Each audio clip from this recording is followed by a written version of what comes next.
Did you say come on, man? Come on, man. You ready? All right. It's Here we all go. business, huh? Okay, Here we hey go. man, Here we go go. right ahead, brother. Here we go. Boom. All right. You can hear that pretty good? Yeah. Yeah? You can turn it up a little bit. Here we go. Better? There you go. Because you're going to get these bars. I heard that I was. Understands me? You ain't gonna wipe no Kleenex, huh? Okay, here On we your go. hand? Look. Look.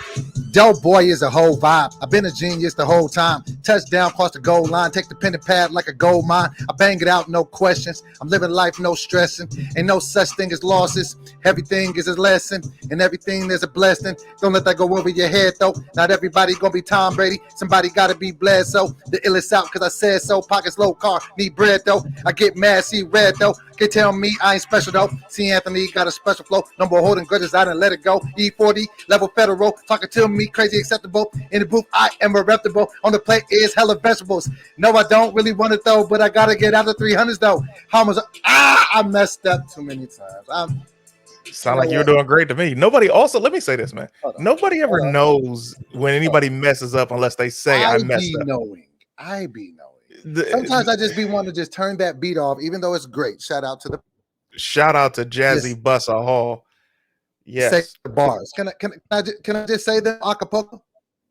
Well, first I need you to get your connection, Acapulco. You just kind of went in and out. All right, can you hear me? Yeah, can you hear me? All right. I can hear you perfectly. You are aggressive today. All right. So look, I'm not. You want to start again? Go right ahead. We're here for it, brother. You ready? Here we go. Yes. No, I don't even need the sound with me. Here we go. All right. 1, 2, 1. Look. Dope boy is a whole vibe. I've been a genius the whole time. Touchdown, cross the goal line. The pen and pad is like a gold mine. I bang it out, no questions. I'm living life, no stressing. Ain't no such thing as losses. Everything is a lesson, and everything is a blessing. Don't let that go over your head, though. And I was gonna mess up with or without the beat. Well, apparently. What's I thought up, you were gonna pick up where you left off or something. You went right from the beginning. You know how MCs are. What up, man? This is your boy, Dope Boy. Who are you, and what are we doing here? is dope. Just Us League. Just Us League. You already know. Here's the thing. Why they call us that? It's just us. Only you and I. You know what I mean? Yes. That would sound so weird. It's the You and I podcast. It's like uni. It's the You and I TY. Here's the question for you, brother. What's up, man? The reason we're doing this like this is because you said you were sick. You seem extremely healthy to me, brother. I am. I think that it's all in your head, and I think I partially blame you. Me? What did I do? Yeah. Because when I had talked to you last week, and I was like, "Yo, I think I might have got that Coco 19." At your house, shooting some content, sir. And I told you, and so when I talked to you, you was just like, nah. I was like, I don't know, it don't really feel that bad. You was like, nah, man, that's how it was with me. It was super cool. And then 4 days in, I was knocked down. So I was like, oh, it's probably mild for me right now, and then it's just gonna, take off later. So I was just expecting it. I'm so glad that you said that, man, because your revisionist history is so crazy. The way you describe stories to people, I appreciate that. Yeah. The way you give stories to people, it forces people to believe you because you said, I'm just glad that I'm able to correct it. What happened was you were on set for Tangerine's project, not mine. Oh, it was at the same house as yours. Well, touche. Now, what ends up happening is you left early, and then you got home, you were on live, and I'm like, he's on live. And then I get in the live, and you like, yeah, man, everybody, I just, I don't feel good, man. You know what I'm saying? Like, I was on set yesterday and today, everybody was asking me what's wrong. And, I said I was just real quiet. And, truth be told, I feel sick, which before I even finish this story makes me feel like, and Tangerine and I had this conversation earlier, if anybody was to get bit during the zombie apocalypse, we feel like you are somebody who would not tell people you're bit. That's number one. Hilarious. You seem like you be sitting there with a whole zombie bite. Like, I'm cool. Why y'all? Ain't nobody else skin coloring change? Just why? Because I didn't say nothing at the thing. Exactly. And then But if you notice, I was self-quarantining. You were not, and it's impossible for you to self-quarantine around that many people. You were sitting on a couch. Oh, anyway, so you leave, you get on live, you tell everybody that you're sick, and then we talked the next day because we were trying to schedule when we were going to do the podcast and everything. And you were like, "Yeah, man, I don't feel good." And I was like, "Well, you know what I'm saying, I want to check on you and everything." And you're like, "Yeah, man, I feel good. I don't think that it's that cocoa." And I was like, "Well, I too did not think that it was that when I was going through it. I thought it was just a regular cold because you thought yours was a regular cold." And I said a couple days later, things got worse. And you were like, "Yeah, you know what I'm saying? If I don't feel better tomorrow, I'm gonna get the test." And this was like a Thursday, right? Wednesday. Yeah, I think we talked Wednesday, and I went and got it Thursday. Yeah. Thursday, right? So Thursday comes, I'm like, "Hey man, how you feel?" And you were like, "Man, I've been in bed all day, man. I just been resting, and I kind of still feel the same." And I'm like, "All right, well, you know what I'm saying, I'm hoping for the best." And then you say to me Friday, because you were supposed to get the test and then send it back in and get everything back by Sunday. I don't know with this new Amazon mail system how things work. Well, see, but I'm that's like, because there's two different type of test assists that you can get, right? okay, I'm You gonna can excuse that. You can get either the 24-hour test to where you can like go and then obviously 24 hours, and then there's one where you get it pretty quickly, but there's one that you have to mail in. So I was gonna go to the store. Tony was like, "No, we'll just," because now you just go online and you could just order it. And so they were like, "Okay, well, we're gonna send it out to you." So then they sent it out to me, and so I didn't get it until Saturday. And then when we were getting ready to send it off, then we read the stuff on the package. They're like, "You got to wait till Monday to send it off," and all that stuff. And by the time I'm like, I'm not even sick anymore. So here's the question. First of all, admirable. If you were the one in the house that felt sick and you were like, "All right, well, I'll just go get a test," and she said, "No, don't you go," why didn't she get her ass up and go get the test? That's the whole weird thing now. Now she walking around here and can't taste. She was eating some watermelon gummies yesterday and she can't taste. So I'm like, do you? So this is what I still don't know technically if I had it. If I had it, it wasn't anything. My biggest concern about getting tested is just so I don't infect other people, because I feel fine. I don't feel anything, but I'm just like, let me at least get a clean bill before I'm responsible. So I didn't. If you wanted me to ask, do I think I had? No, it literally. It was a cold. I think that I had I think I had the head cocoa. I think once somebody said it, I was like, "Oh, it must have it." Like I didn't think I had it. Well, one, I'm gonna wish you nothing but well wishes, because I hope you don't, because I wouldn't wish that on my worst enemy, let alone someone who is close to me as yourself. Now, with that said, you mentioned your lady. I need to bring this up, brother. Oh, you and your lady did a live yesterday. Oh yeah. And oh yeah. You know what I forget, bro? And I won't even say forget. It's just you and I have never had the we're gonna roast each other relationship. You're not really a roaster. That's not really what you do. That's not the truth. That's not the truth. I roast the shit out of people. You say mean, true things. Well, though, what do you think a roast is? They're mean truths. But it's not supposed to be like mean. You be like, you don't know your father. Like, nigga. It's a lie. Oh, bipolar ass. Like, you, sir, are okay. When I have like maybe two friends where I'll roast. I even have an ex-girlfriend that when we were together, we would roast each other all day, and it would be like so funny, right? Now, I have not even tried to develop that relationship with several of my friends because I don't be for them jokes. Unless like if we're in a comedic stage, like if we're on physical stage, that's different. It's like, oh, we're having a good time. But if like for people to just sit around and roast each other with no camera on, it's like it's ridiculous. But you are an assassin when it comes to these jokes, and it's mean because people think you're the super nice guy. That's why I get them every time. They don't understand. I'm drawing them in. This is Tonisha Chantel's problem. It's like, this is the thing, right? People get around, like they forget we're trained professionals. They forget that we get paid to do. So I be letting her have a pass a lot. Like she says little slick stuff all the time. The boy. She be saying stuff when she on the phone with a friend. I'll be like, all right. Be like, all right. And I'll be like, all right. And then that day I just had enough. Wait. What did she say? Give me some stuff that she'll say on the phone to her friends. Nothing. Like I'll be walking by and she'll be like, girl, he walking by here like he think he cute because he got a haircut. She'll just say little That's things. a compliment. Nah, man. Nah, I don't take it as a compliment. She roasts me a lot. Like I'll have an outfit on. She'll be like, you going out the house like that? Like she'll say things like, you know what I mean? And I always let her go with it. And but then she do it on camera. And I'm like, okay, ma'am. Ma'am, like, you don't have the circumference of your head for that. Like you got to stop it. She was sitting next to him, and this is what made me hurt so bad because all of it caught me off guard. So I'm watching it. I'm in my timeline. I'm scrolling. I see a video with you and her. I'm like, oh, let me see what they talking about, right? And she starts off and she's like, yeah, so I'm gonna answer the age-old question about Doughboy's young, hot girlfriend. And you were like, hot. And I was like, oh, what's about to happen? Then you said she's mild. As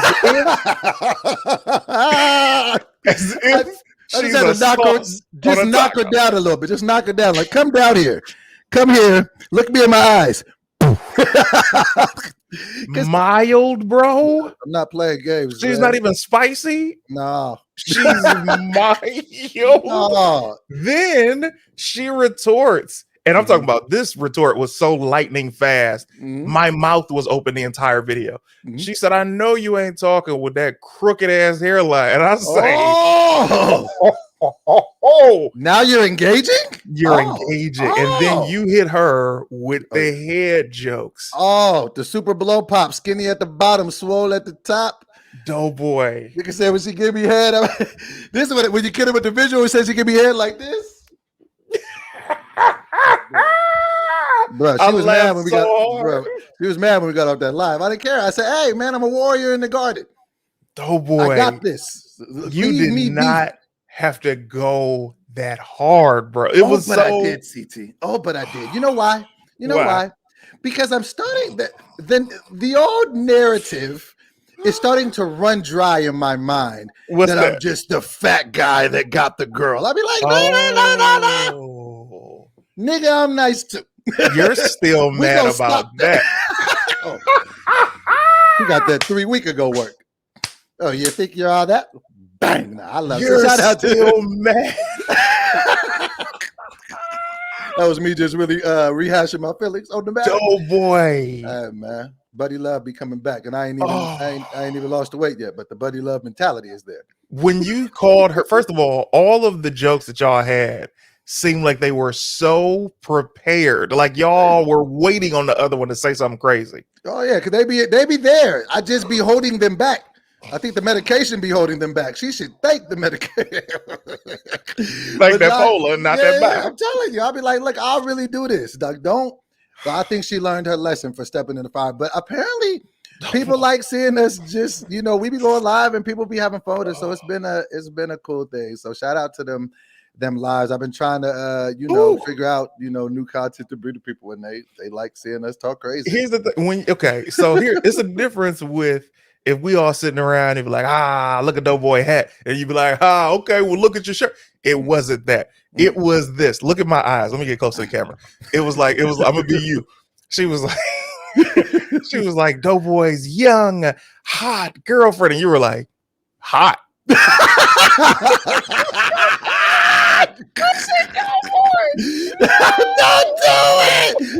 do it. I was ready to engage it, but you don't ever do that. You don't ever just roast your old lady.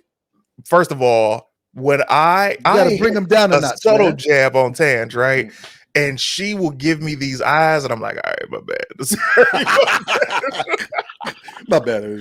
Sorry about that. I get my things. I go downstairs. I'm sorry about that. I'll get my things. Because it's like, in a relationship, you never don't get me wrong. We laugh back and forth, and she'll say something that is super funny about me, and we'll laugh, and I'll catch her. But straight up roasting, that takes a special relationship to really just go in.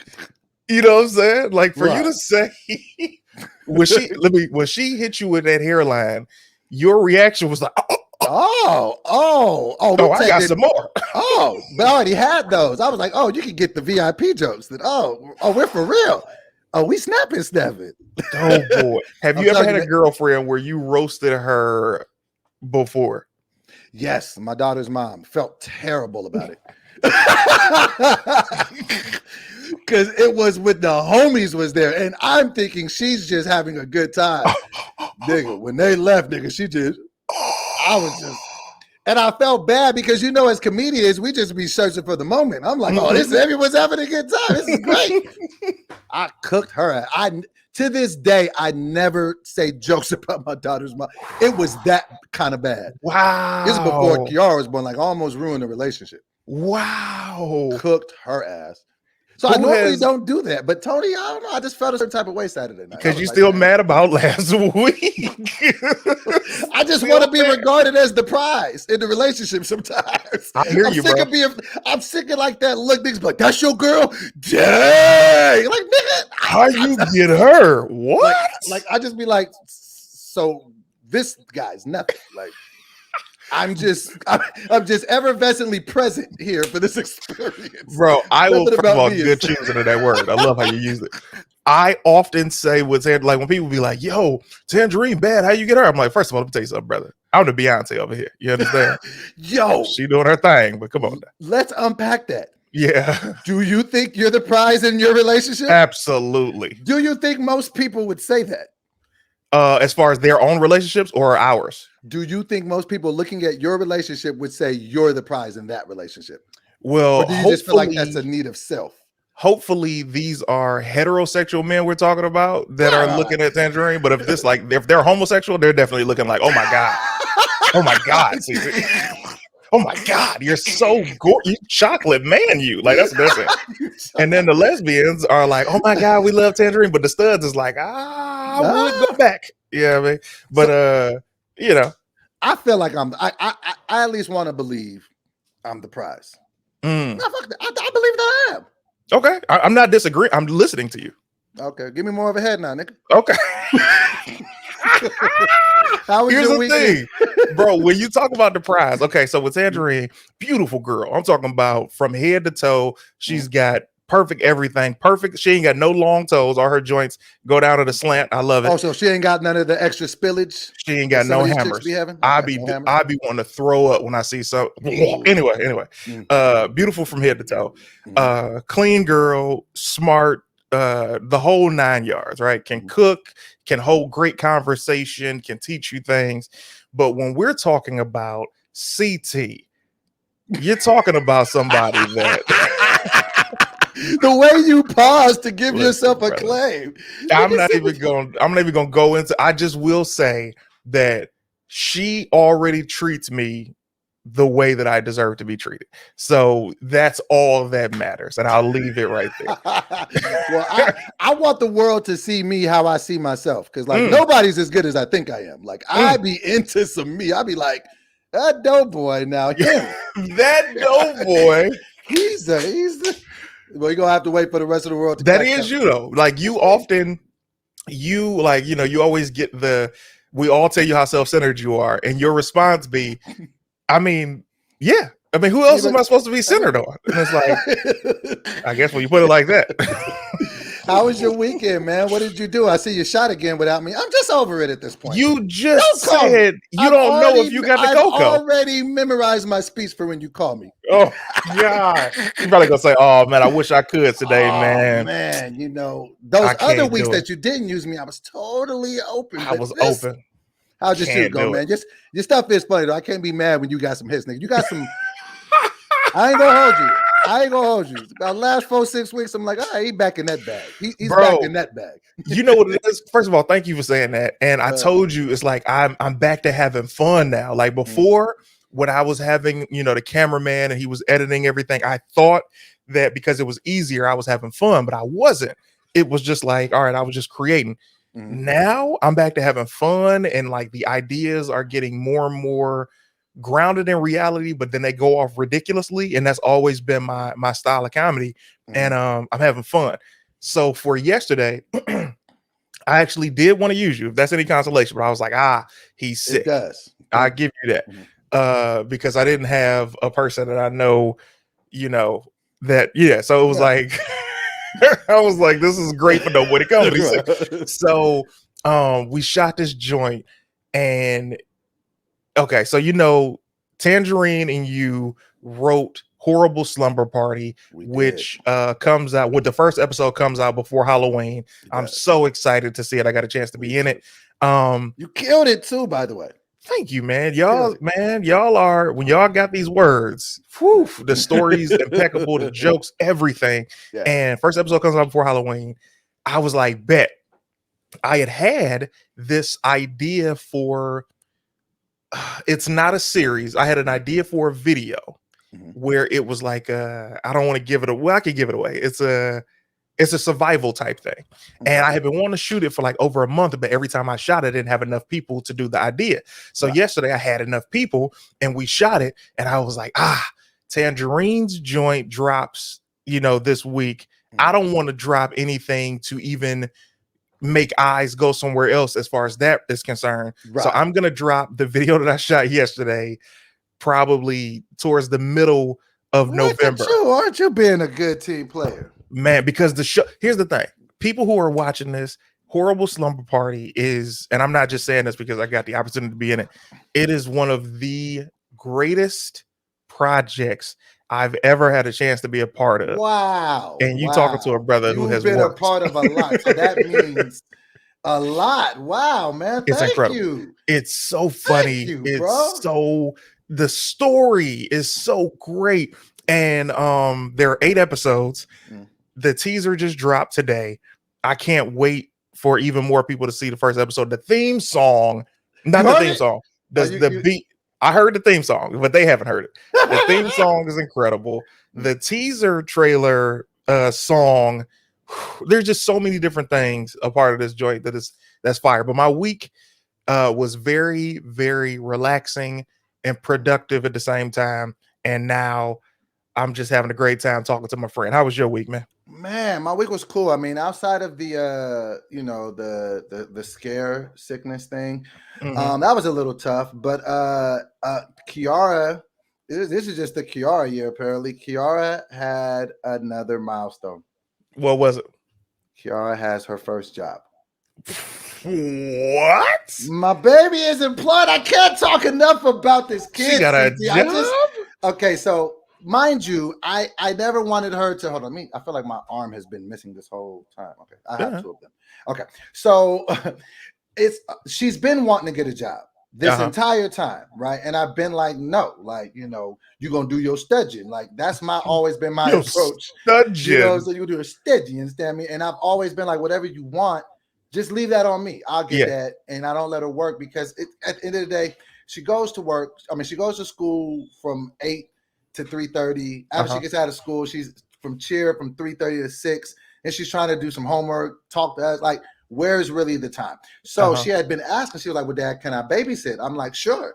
And she was like, "Well, I don't have any people that I can babysit. Can I put up like flyers?" Wait, why even come up with this job? She's as ridiculous as me sometimes. So she was like, "Well, can I babysit?" I'm like, "Sure." And she was like, "Well, I need a kid now." I'm like, "Yeah, you do."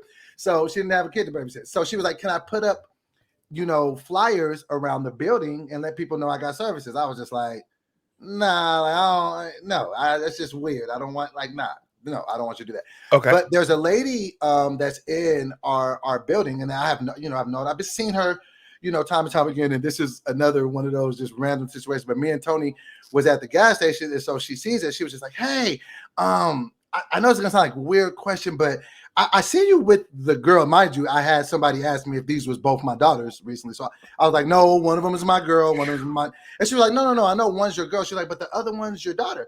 I'm like, "Yeah." And she was like, "Oh." And she was like, I'm looking. She's like, "How old is she?" I'm like, she just turned 16. She's like, "Oh my God, I'm looking for a babysitter." I'm like, "Oh my God, she's looking for a kid to babysit." So it worked out perfectly. The lady literally lives right across from me. And so Kiara, like, she went to a little interview. The lady talked to her. They discussed everything. And my kid's got a job now, man. And how old is the kid that she's babysitting? Like 4. Okay. Young kid. Like, you know what I'm Okay. saying? So it's so I can live with that. You know, you're watching a kid, you know, you're doing little stuff, you can still do your homework, like, Yeah. but you know, my kid's working, man. That's I'm so you know what? happy. That's the best environment I would assume Mhm, for her to be babysitting a child mhm. that's in such close proximity to y'all because it's like, hey, let me knock on the door.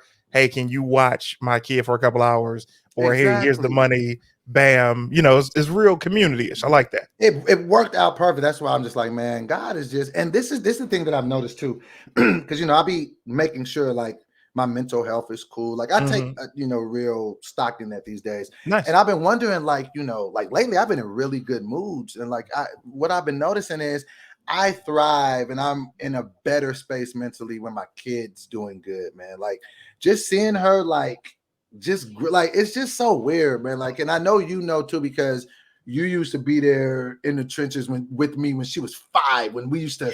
you know what I'm saying, when I used to walk her to that school up the street, like, and Yeah, just that to you used see to her, hate that walk.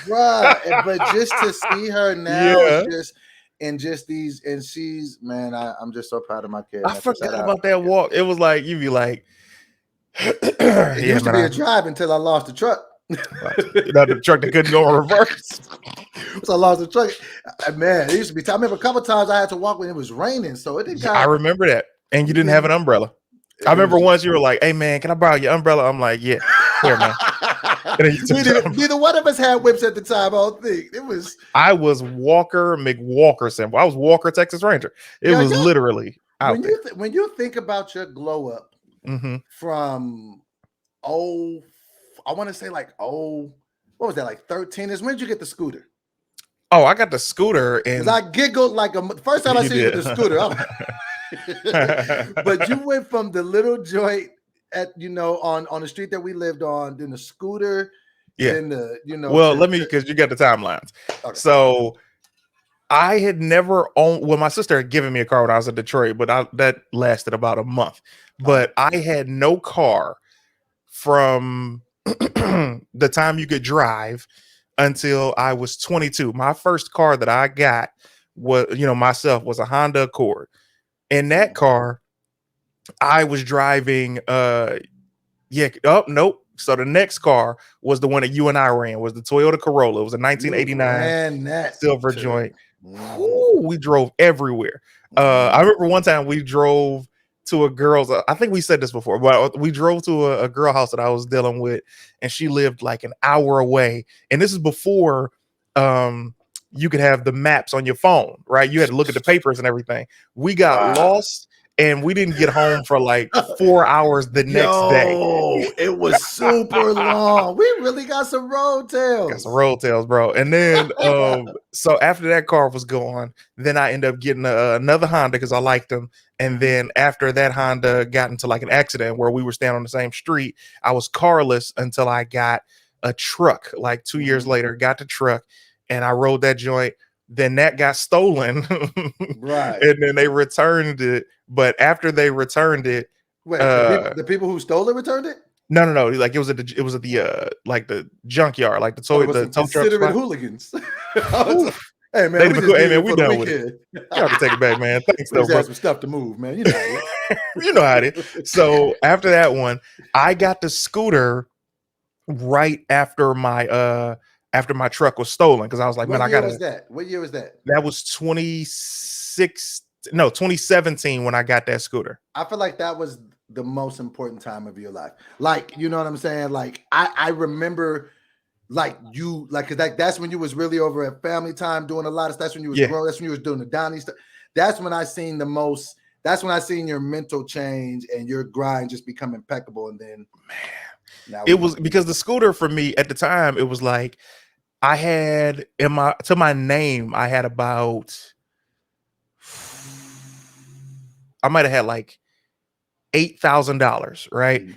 And which at that time, and it's still a blessing to be able to have $8,000 no matter what. Mhm. But at the time, I was like, man, Felt I like you was can't. Bill Gates.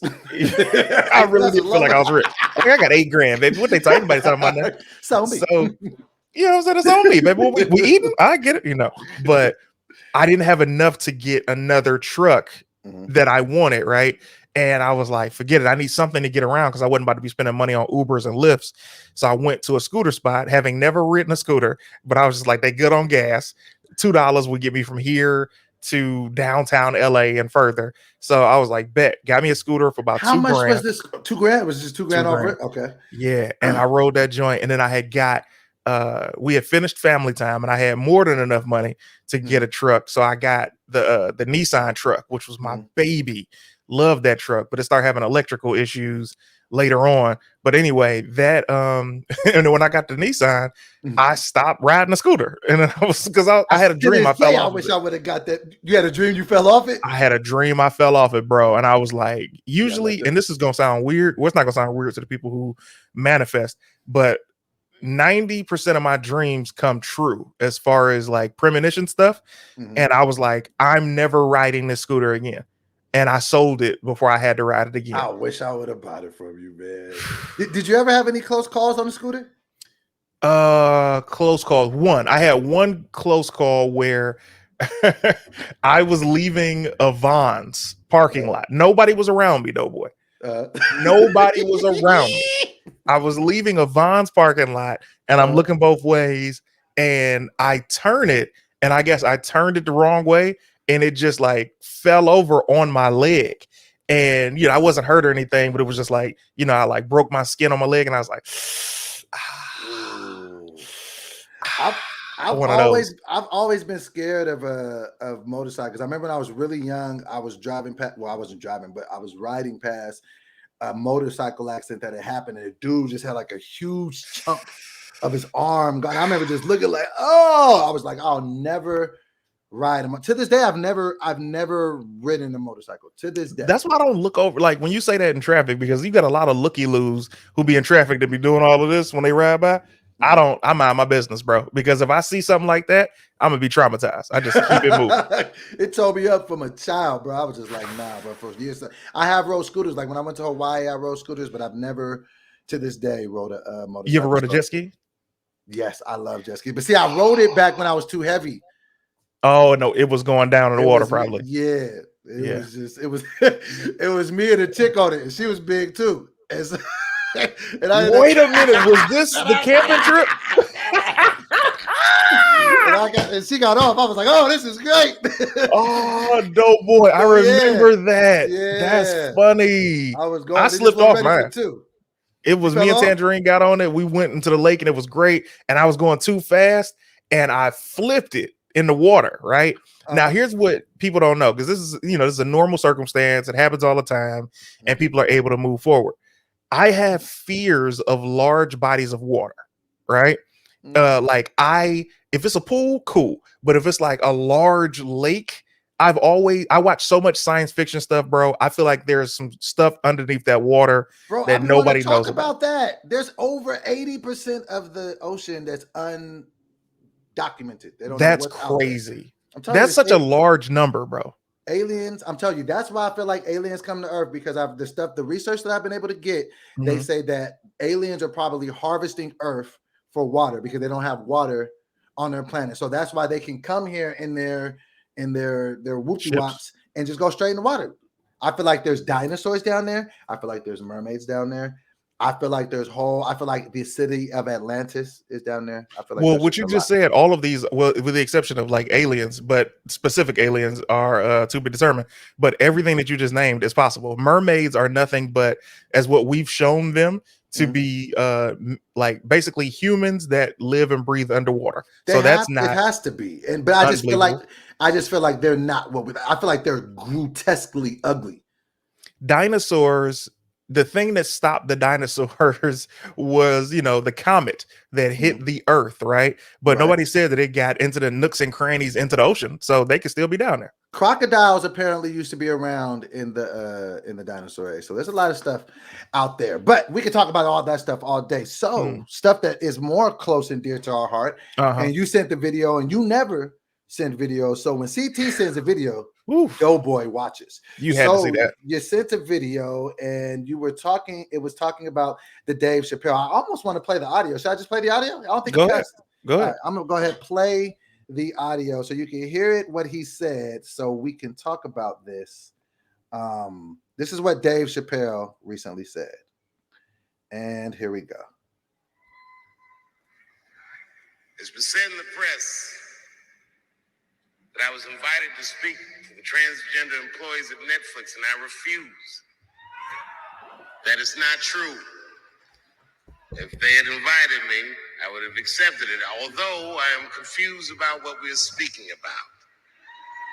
I said what I said, and boy, I heard what you said. My God, how could I not? You said you want a safe working environment at Netflix. Well, it seems like I'm the only one that can't go to the office anymore.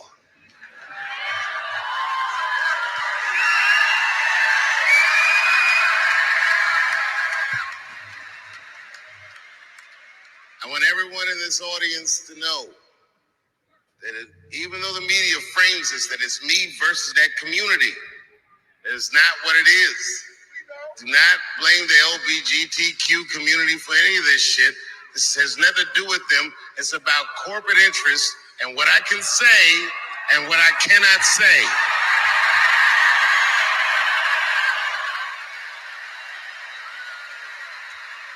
For the record, and I need you to know this, everyone I know from that community has been nothing but loving and supporting. So I don't know what all this nonsense is about. In summer 2020, when the whole world shut down, I was outside doing shows. My neighbor had a cornfield and he let me throw shows there, and people came from all over the country. Some people came from around the world to see those shows. The best comedians on earth came to my home and broke bread with me. And we lived our lives. We found a way to keep moving forward. I made a whole documentary about it. The first night of those shows was a piece that some of you might have seen. It was called 846, and it dealt with the death, the murder of George Floyd.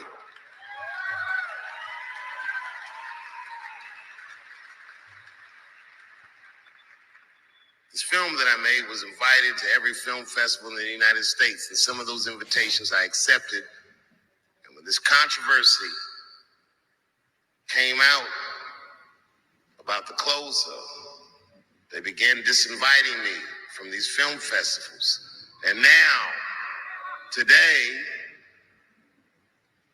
not a film company, not a movie studio, not a film festival, nobody will touch this film. Thank God for Ted Sarandos at Netflix. He's the only one that didn't cancel me yet.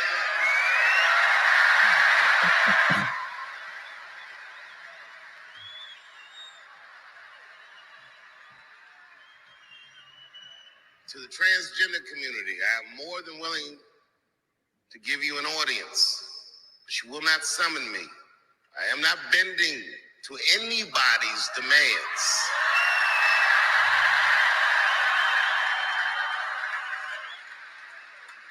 And if you want to meet with me, I'd be more than willing to, but I have some conditions.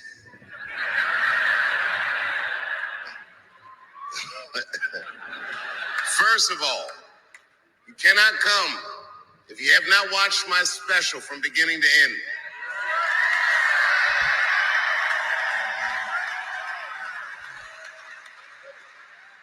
You must come to a place of my choosing at a time of my choosing. And thirdly, you must admit that Hannah Gadsby is not funny.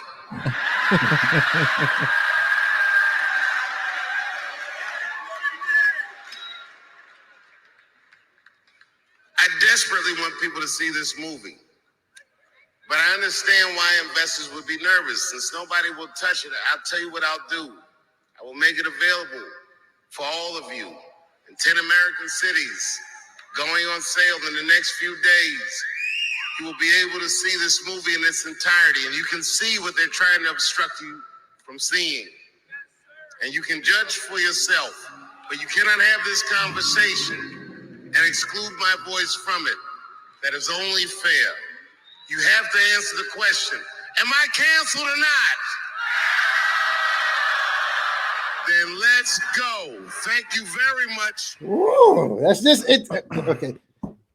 That whole speech just felt very, I don't know, man. He just felt like he sounded like a almost Martin Luther King. It just felt very epic. He has the voice of the people, man. That's one thing that as a comedian, we're in uncharted territories as far as where we are right now. There have been several legends before him. When you talk about even the likes of a Dick Gregory, that has always had a call to action type of directive as far as he's using his voice. And there are several other men and women. I'm not excluding them as y'all go into the comments and start saying, what about? I'm not doing that. Right. I'm saying that what this is a different direction than I've seen in my lifetime of a comedian that still has the ears of the people. A lot of times people age out that have the ears of the people, right? So it's like, let's say they got famous for one thing and then they go into activism and then that goes away from their mainstream fans. Right. This is a man who still has his popularity and fame in his mainstream fandom that is able to have these call to action real life narratives, which is something that I have never seen. No, it's definitely, I've never seen anything like this either. I feel like it's finally a voice pushing back against cancel culture, and I love that. And I'm just really interested in, now I really want to see this movie. Here's the thing about cancel culture though, bro. Like, and I had this conversation with one of the homies. She was like, what's so funny about this cancel culture is I have a little sister that is a part of this cancel culture society, and she hasn't seen a special and is outraged about things. And she said, I told her at least watch the special so you can know what you're outraged against.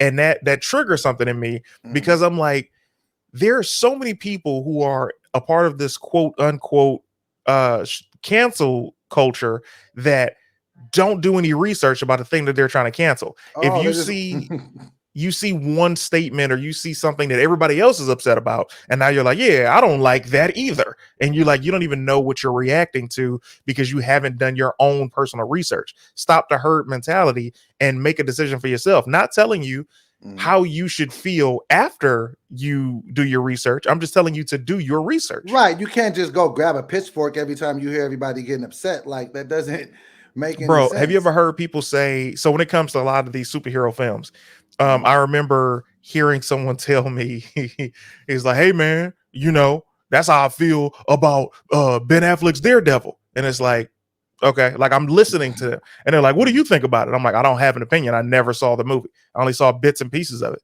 So how be it ignorant for me to jump in your conversation, defense or otherwise, if I haven't seen what you guys are up in arms about? But I can go up in arms of the things that I've seen. Exactly. But that's what I think that social media does. I think a lot of people very rarely want a solution. They just want to argue. So what social media has done is giving a voice to everybody, which is good in some instances, but in some instances it's not, because sometimes people just want to just be a part of something. They just, like you said, they don't even do enough research to know if they're educated to be mad one way or another. It's just, oh, we're mad about something. I'm gonna, like, it's even like that post that everybody was posting, like, if you haven't been on vacation, like that just shows you how many people are so ready to be mad because you're talking about the meme that says I agree that there should be mandatory vacations. I posted that months ago. And people think because the one that I posted had a picture of a syringe and something red, right? And then it said, I support 100% mandatory vacations. And the comments would blow your mind. It's still up on my Instagram page. People are like, oh, you just lost a follower. Oh, you ignorant. And a couple of people I will respond back and I'm like, there is only one ignorant person here, and that's the person I'm responding to, because you didn't read it say vacations instead of what you think it says. So for what you're saying is proof. People just want to react without reading. It's easy to be angry. Yes. It's angry. It's easy to be like, oh, because it's so much stuff. And I think a lot of it's deflecting. A lot of it is people have things that they're not maybe so happy for in their regular life. And then when you hear things that are happening socially, you feel like, oh, well, I must. No, fix your life. Like, no. So when we talk about reacting, go ahead. No, I think that with this situation, and you know, I may get a little kickback for this, and that is fine. I'm all about, you know, like you know, to bring it back to the Dave Chappelle thing. I'm all about what's right. I'm all about eradicating bullies. I'm all about all of those things when it comes to people saying things about groups of people that aren't fair, you know, that aren't right, that aren't fair. But sometimes it does feel, and I'm not even going to reference any particular community. I would just not even attach it to one. Sometimes I feel like some of these communities come off like a little bullying. Like it's just like it can be a little much. It's like, okay, I get it. We want everybody to chill, but sometimes it's like, oh, okay, though. Like, you know what I'm saying? So I hope, if nothing else, that this can kind of maybe equalize the conversation to where it's somewhat of a even playing ground, because sometimes I feel like both sides can be a little, you know what I mean, out of whack. And sometimes I do feel like some of these causes can become a little bullying in themselves.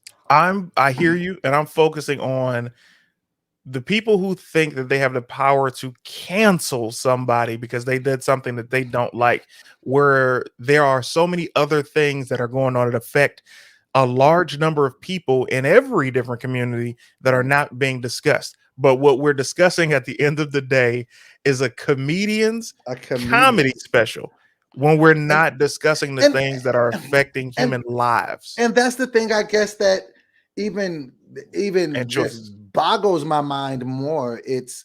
That's his job, to tell jokes. That you might not like how he does his job, but that is what pays that man's bills. So it's like, that's what he does to pay his bills. People get offended by the way he does that, and then the solution is to stop him from making money. I don't understand that part of it. And then it's just like, I feel like we're gonna get to a day and age where freedom of speech just doesn't exist anymore. We're already here. Yeah, it's like freedom of speech. You're gonna have to do this, because it's just like, it ain't freedom of speech. Because if it was freedom of speech, you know, this wouldn't be happening. Like, apparently there was like walkouts at Netflix and you know, all different. And I'm not saying you can't stand up for what you believe in. Do you? But at the same time, people should be able to express themselves the way that they want. Well, here's the thing. Man. It's just, when you talk about people and having freedom of speech has not existed for a very long time. But we also can't say freedom of speech and bend it to what benefits us, right? Perfect example. We can't get mad at a newscaster saying something that we as a certain community or creed would deem as disrespectful to the colors of our skin or our creeds or our religious beliefs or whatever. And then after that person gets fired, then someone who's a part of our community says something that we as our community don't feel is disrespectful, but another community does. And then when they're getting threatened to be canceled, we're saying, no, this shouldn't be. So it's all a part of one umbrella. Freedom of speech has been long since disposed of the moment that we allowed somebody to say anything of how they feel to be punished for them feeling that way in a public eye. So it's another reason why you don't hear me speak about certain things, not because I'm afraid of cancel culture, because when you have people who support you, those people will always come to you. Dave Chappelle is uncancelable. However, what I'm saying is I don't speak on certain things not because of a fear of cancel culture, but because of the fear of lack of understanding from people. You can't expect everybody to understand your point, right? It's no different than I posted a video, a reel on Instagram where it's basically not even that thoughtful of a trunk joke, right? Where you're talking about your male genitalia. And you wouldn't believe how many comments that I read. People are like, I don't get it. And then comment and be like, oh, it took me like 3 times. And I'm like, this took you 3 times to get? Like, it's pretty self-explanatory. A lot of people just don't be getting stuff. A lot of people just don't be getting stuff. Let me ask you this, because it was what you just said it kind of sparked another question, because this is another argument that me and Tony had on our live one day. I want to see what your thoughts on it. Do you get offended when non-Black people say the N-word? Okay, so when you say non-Black, that's a different umbrella of things for me, because for me, my mom growing up always told me, if you ain't white, you're You know what I mean? Okay. And in the sense of, if you have a drop of black blood and you black, like she always said that. But now, no matter how wild that is of a statement as you get older, 'cause that is some A wild. blanket statement like a mofo, Mama CT. Now, when it comes to the N word, I was also taught by my mother, which I thank her for this, to not be moved by that. Like there are several people who are moved by that. Oh, this person called me the N word. I'm pissed. And my mom always said, don't answer to anything that isn't your name. You know what I'm saying? If somebody call you out your name, what are you going to fight every person that purposely tries to get under your skin by calling you out of your name or calling you something that you ask them to call you, but they don't call you? I'll be fighting for the rest of my life. Well, what So if when they I just hear, use it though? Not at you, not calling you CT, hey right, CT inward. What if they just, that's you what I was know? getting to next. Okay, sorry. So when you get to someone saying the N word, it's like, are you trying to get a rise out of me? Are you trying to fit in? Do you think that you clearly can't think that this is appropriate for you to say, because there's been a history of why people should not say this and what has happened to the people who have amongst certain groups of attendees, I should say. So hearing it does nothing to me, man. There are different words that truly do offend me, that when I hear them, I pull people to the side and say, could you please not say that word? That's a disgusting word. And it makes me get like physically queasy when I hear these words put together. Wow, because see, I definitely feel you like that. And I've never been called the N word like in a racial, like I've never heard anybody been like N word. Never Mhm. had that, But I don't really get, offended by it, just because I feel at this point it's just a part of like slang and culture. Like I don't feel like, and then I feel like there's so much semantics around it. It's just like, okay, so to speak to what your mom said, she said anybody who's not white is this, right? So if that's a parameter that we She said it in a say, joking way before the right, comments right, explode and I got to right, fight somebody, but it was more so right, it's like you say, because the minority group is a different group of people. So right, if you see another, put it like this, if there's one group of people that are perceived to hold dominion over the other groups of different minorities, then if there's one word that is holding one particular part of that group down, it's holding every group down by this word. So by definition, that group is using it, we're all that, because they don't see us as equal to them, is what she meant by it. Now, right. when we're Okay, talking about in generals, it's right. like I mean, that yeah, word. You go ahead. because my biggest thing is like you run into semantics, right? Because I'm just like, okay, if black people are supposed to be said, do people get mad when people like Fat Joe or Cardi B say it? Puerto Rican. So it's just like it's just always interesting, because I don't trip when as long as you're not saying it to me in a racial way to try to disrespect me, it wouldn't get a rise out of me. Like you said, like I've never really heard anybody that wasn't black really say it around me, but sometimes I hear like Asian rappers say it. Like I hear like, what I'm saying, different stuff. So I'd be like, well, who am I to be, tripping? But it's just always interesting to hear what other people think about the Here, okay, I'll give you an example. Let's say that word does nothing to me, but let's say the word moist, which is actually a trigger for a lot of people, right? The word moist, for a lot of people, they cringe. They're like, ugh, that's disgusting. I don't want to hear that word. It makes me want to throw up, right? I have words like that if I hear them, it makes me want to throw up. And when people are curious, they're like, well, why does that word make you do this? You're like, it's the exact same reason that moist makes you react like that. I don't know. It just, every time I hear it, it's not easy on the ears. It's disgusting. You know what I mean? And the word isn't moist. And I'll never give the I thought it was moist. I was like, cage.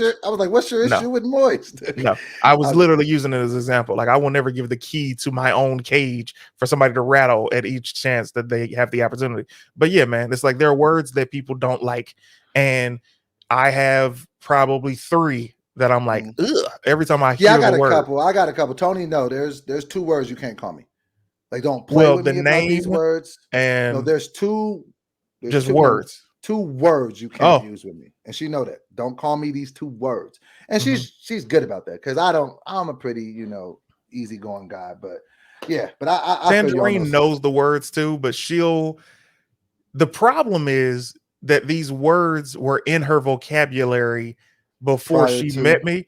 So it was like my thing was more so you use these words, period, and you never thought that these were disgusting words. Well, no, because they don't mean that. I'm like, you're ridiculous. Yeah, I've heard. Like, have you ever had like so there? So obviously you're giving me an example. So those are examples. So there are some words that you'll hear a woman say that's just like Not just a woman, right, anybody. yeah. Like I have that too. Like sometimes I've heard women say certain words. I just be like, Ugh. the audacity. But okay, so headed back to the docket because this is a cool thing because we always talk about the comment sections and how they're terrible and nobody wants to go there. The internet did a good deed. Did you get to take a look at this? Oh yeah. So there was a lady by the name of Champagne Naki. I don't know what her whole they put her name out, but Strawberry. this is super dope. So and she champagne. puts up a tweet right on her Twitter. Who knows? You know, it went viral, but Shout out she to Goldie. basically said, "Can't believe I'll be sleeping in my own apartment tonight. My homeless journey is almost over. I don't have a blanket or anything, but I don't care because we in that thing regardless." Now let's just unpack that. Ain't there something really dope about getting an apartment after you ain't had one? That is just such the greatest feeling. And so even when I read that, it made my heart smile because I know how that feels. Yeah, your own apartment, man. You ain't got no roommates. You ain't got, you ain't got your mama saying that, and that bathroom better be clean when I get out. Like you got your own. Mhm. There's nothing better. Exactly. And the wild thing is when I moved to LA, before I moved to LA, I'd never had a roommate. When I moved to LA, it took me 10 years before I didn't need a roommate. So Okay. I know, like, the whole, get your own apartment thing. So after she tweeted that, her tribe came through for her. Somebody else said, "Hey, you got a Cash App? Definitely down to donate to the betting fund. Congratulations, boo." Someone else said, "Shoot me your email so I can shoot you some gift cards to get your spot feeling like home. Proud of you, girl." Someone else said, "What's your Cash App?" People are asking for a Cash App. Anything on Amazon you want, make a registry and people can buy it and be shipped to your house. I don't mind to help, so please let me know.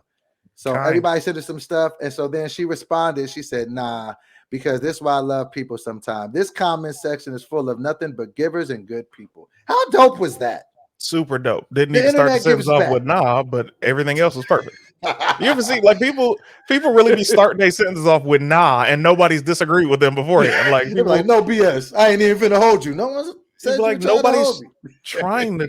What's the nah about, fam? Like it'll be quiet. Everybody be bone silent, and somebody be like, "Nah, it's crazy." You like, were you talking to yourself and disagreed out loud? So you're gonna break the silence. I think that comes from people though who Nah, because ice cream is delicious. You're like, fam, who was talking before you in your mind? These are Did somebody facts, but before what? you? Did somebody before you say, "I hate ice cream. It's disgusting," and you'd be like, "Nah, ice cream is like can't those give you that. people are ignorant." Like I'd be It's like, serious. "This person is stupid," but I love the fact that they came to her aid. That's beautiful. Man. It was just super dope, man. Just to see, because a lot of times in comment sections, you see, what I'm saying, people saying trash stuff, what I'm saying, people saying mean stuff, Doughboy's fat, this is different things, like, what I'm saying. Wait a minute. Hold on a second. Hold on a second. How Of do course we I'm bringing get it back? That's what this is all about, CT. all about How can you. we bring it back to this guy? To this guy? Here's the thing, man. And the comments have been so much love for the last few episodes, at least 7. For the last episode, they got them bars back. No. They've been really kind in took the general. heat off Oh, my that's ass. what it is. Oh, yeah. The last episode's comments were more about you, so they were bars. very good. They don't like me as a human being. The donation don't like me as a person. Is that what you think? I feel like they overly love you. They let you get away with murder. You could literally say, "Hey guys, just kill 37 people." They'd be like, "Well, we understand, dude. What did they do? Donation. Like, that's so stupid." I think that they rock with me. I just think that people are starting to get to know me. They just be like, okay, and you can just tell, like, oh, Doughboy, he good. But if you see me off, you'd be like, I can't go with that one. You don't think so? No, because the donation, mind you, we haven't even gotten to Team CT yet. Right. The donation loves you unconditionally. The problem that I've seen is it's not that they're just getting to know you. It's that you've shared so much of your personal life with them that, much like anybody, when you let a person in too much, they feel that they can judge you based on what they know. They So do. the difference being, your fans know what I show them. So they can only go off of, oh man, I don't like how he talks to Doughboy. Oh man, he thinks he knows everything. And it's like, hey, first of all, kiss my ass, and y'all not my people. I don't care. So when we get to Team CT, when it comes to the likes of Doughboy, still not getting a CT yet because I am very kind in sharing the spotlight. Now, when it comes to Doughboy, Team CT shows you nothing but love because my fan base is extremely welcoming, is extremely positive, and they make it their business to, when they're leaving a comment on the podcast, to say something about both of us, because that is a group of people who've been raised correctly. They don't who is these niggas in the podcast? Who is these niggas in the comments that think I'm ruining the podcast? That's a donation. That's all donation. It's my own people. It'd be your own people, man. Hold on. So this next thing, I have to get your thoughts on this because boy, do I have a strong take on this. Did you? Well, watch I didn't even think we were done talking about the lady who just got her own apartment. Give me a second to breathe, though. What she living in that thing? She put some candles up. Listen, to get your own place is one of the greatest things. And as someone who's been homeless before, I've been homeless. Now, I'm not comparing circumstances to anybody. Everybody has their own journey. But for that woman to make it into that apartment, I hope she's in there for a long time. I hope she finds peace. And I hope, because there's a level of PTSD when you're not used to having your own that you go through before you get adjusted. It's an adjustment period. Yeah. It's like when you're used to living with people or staying on somebody's couch or staying on somebody's floor or whatever, you get used to sleeping light, right? So it's like okay, let me get up, let me get all my stuff and let me go because they might be kicking me out, or let me not overstay my welcome. Let me super clean everything so they can really appreciate the fact that I appreciate being here. So when you get your own, it's like, it's going to take her probably a good couple of months before she's able to be like home. Because I didn't have them homeless. Like, I didn't really been homeless. Like, I think sometimes people be LA homeless where they just be couch surfing. I don't really feel like that's really homeless. I've not had a resident number to put on an envelope. Like, you know what I'm saying? So like, I've done it. So I know those feels. So, you know, getting into an apartment, it definitely does feel good. And I know that just that happiness that must be overcoming. Bro, when I got roommates for the first time, I felt like I probably cried inside because I was sleeping on Vanessa Graddick's floor, and then I was leaving my suitcases at Real Battle's house, and I was coming in late night, try to go to sleep for like an hour and then take a shower and be out right then. And then, you know, how long did this go on for? Well, you know, if you ever let me finish a sentence, brother, you would always find out the answers to your upcoming questions. But I would be I'll start a sentence. But how did that? That's the next thing I was going to say. But I would be on the bus until it ran out. Like, I would ride the entire route, killing time, trying to sleep on the bus because it's like, man, I don't have a place to call my own. And then when you finally get that place, you're like, oh God, it's so good. And then the next battle starts, which is maintaining and getting even more so you don't lose what you came from.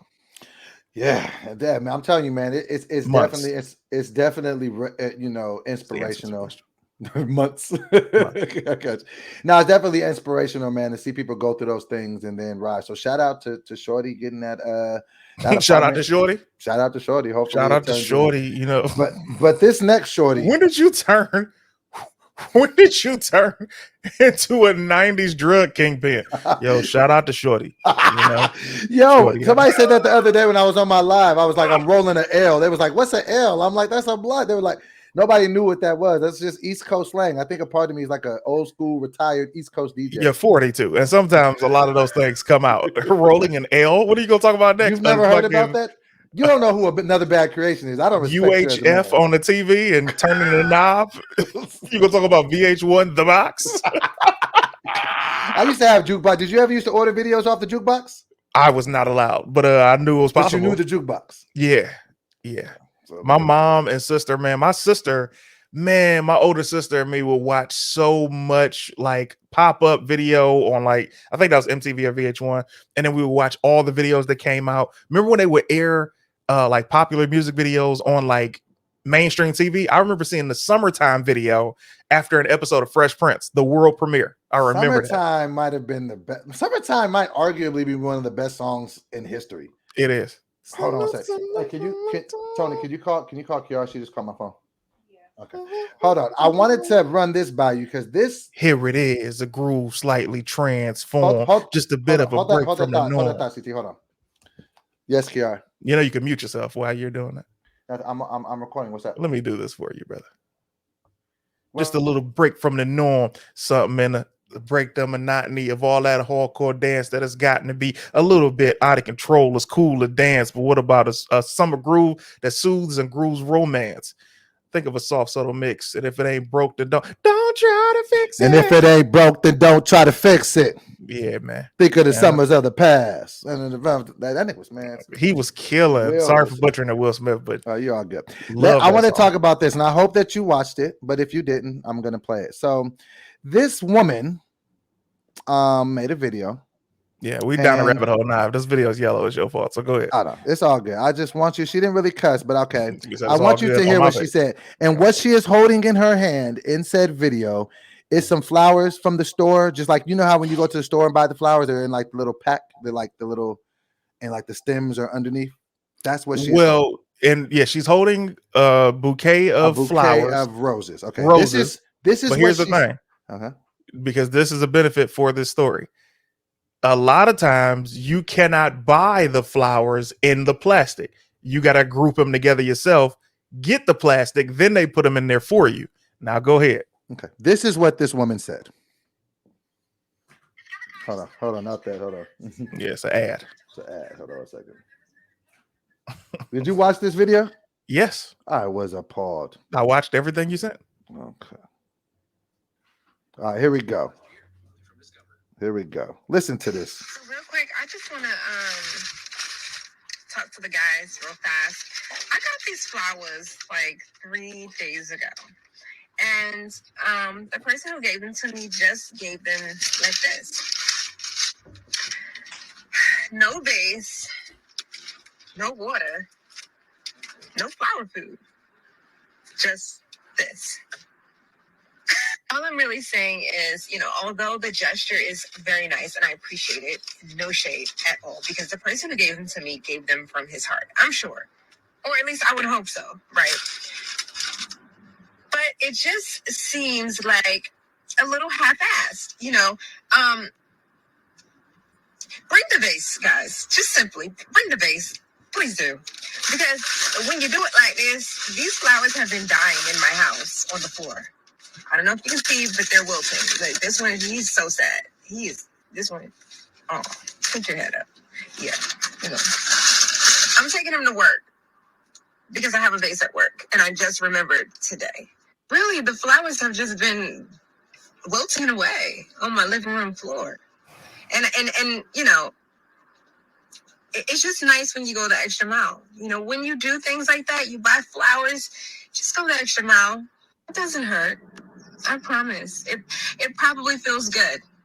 If you think about it, if you really think about it, it probably feels good. And we all like when things feel good now, don't we? Mm-hmm. I'm not telling you how to live your life, of course, because some women, they don't mind if you just buy them a plastic bag full of flowers. They don't mind. But others mind. Just go the extra mile, please. Your mother would be proud. Okay.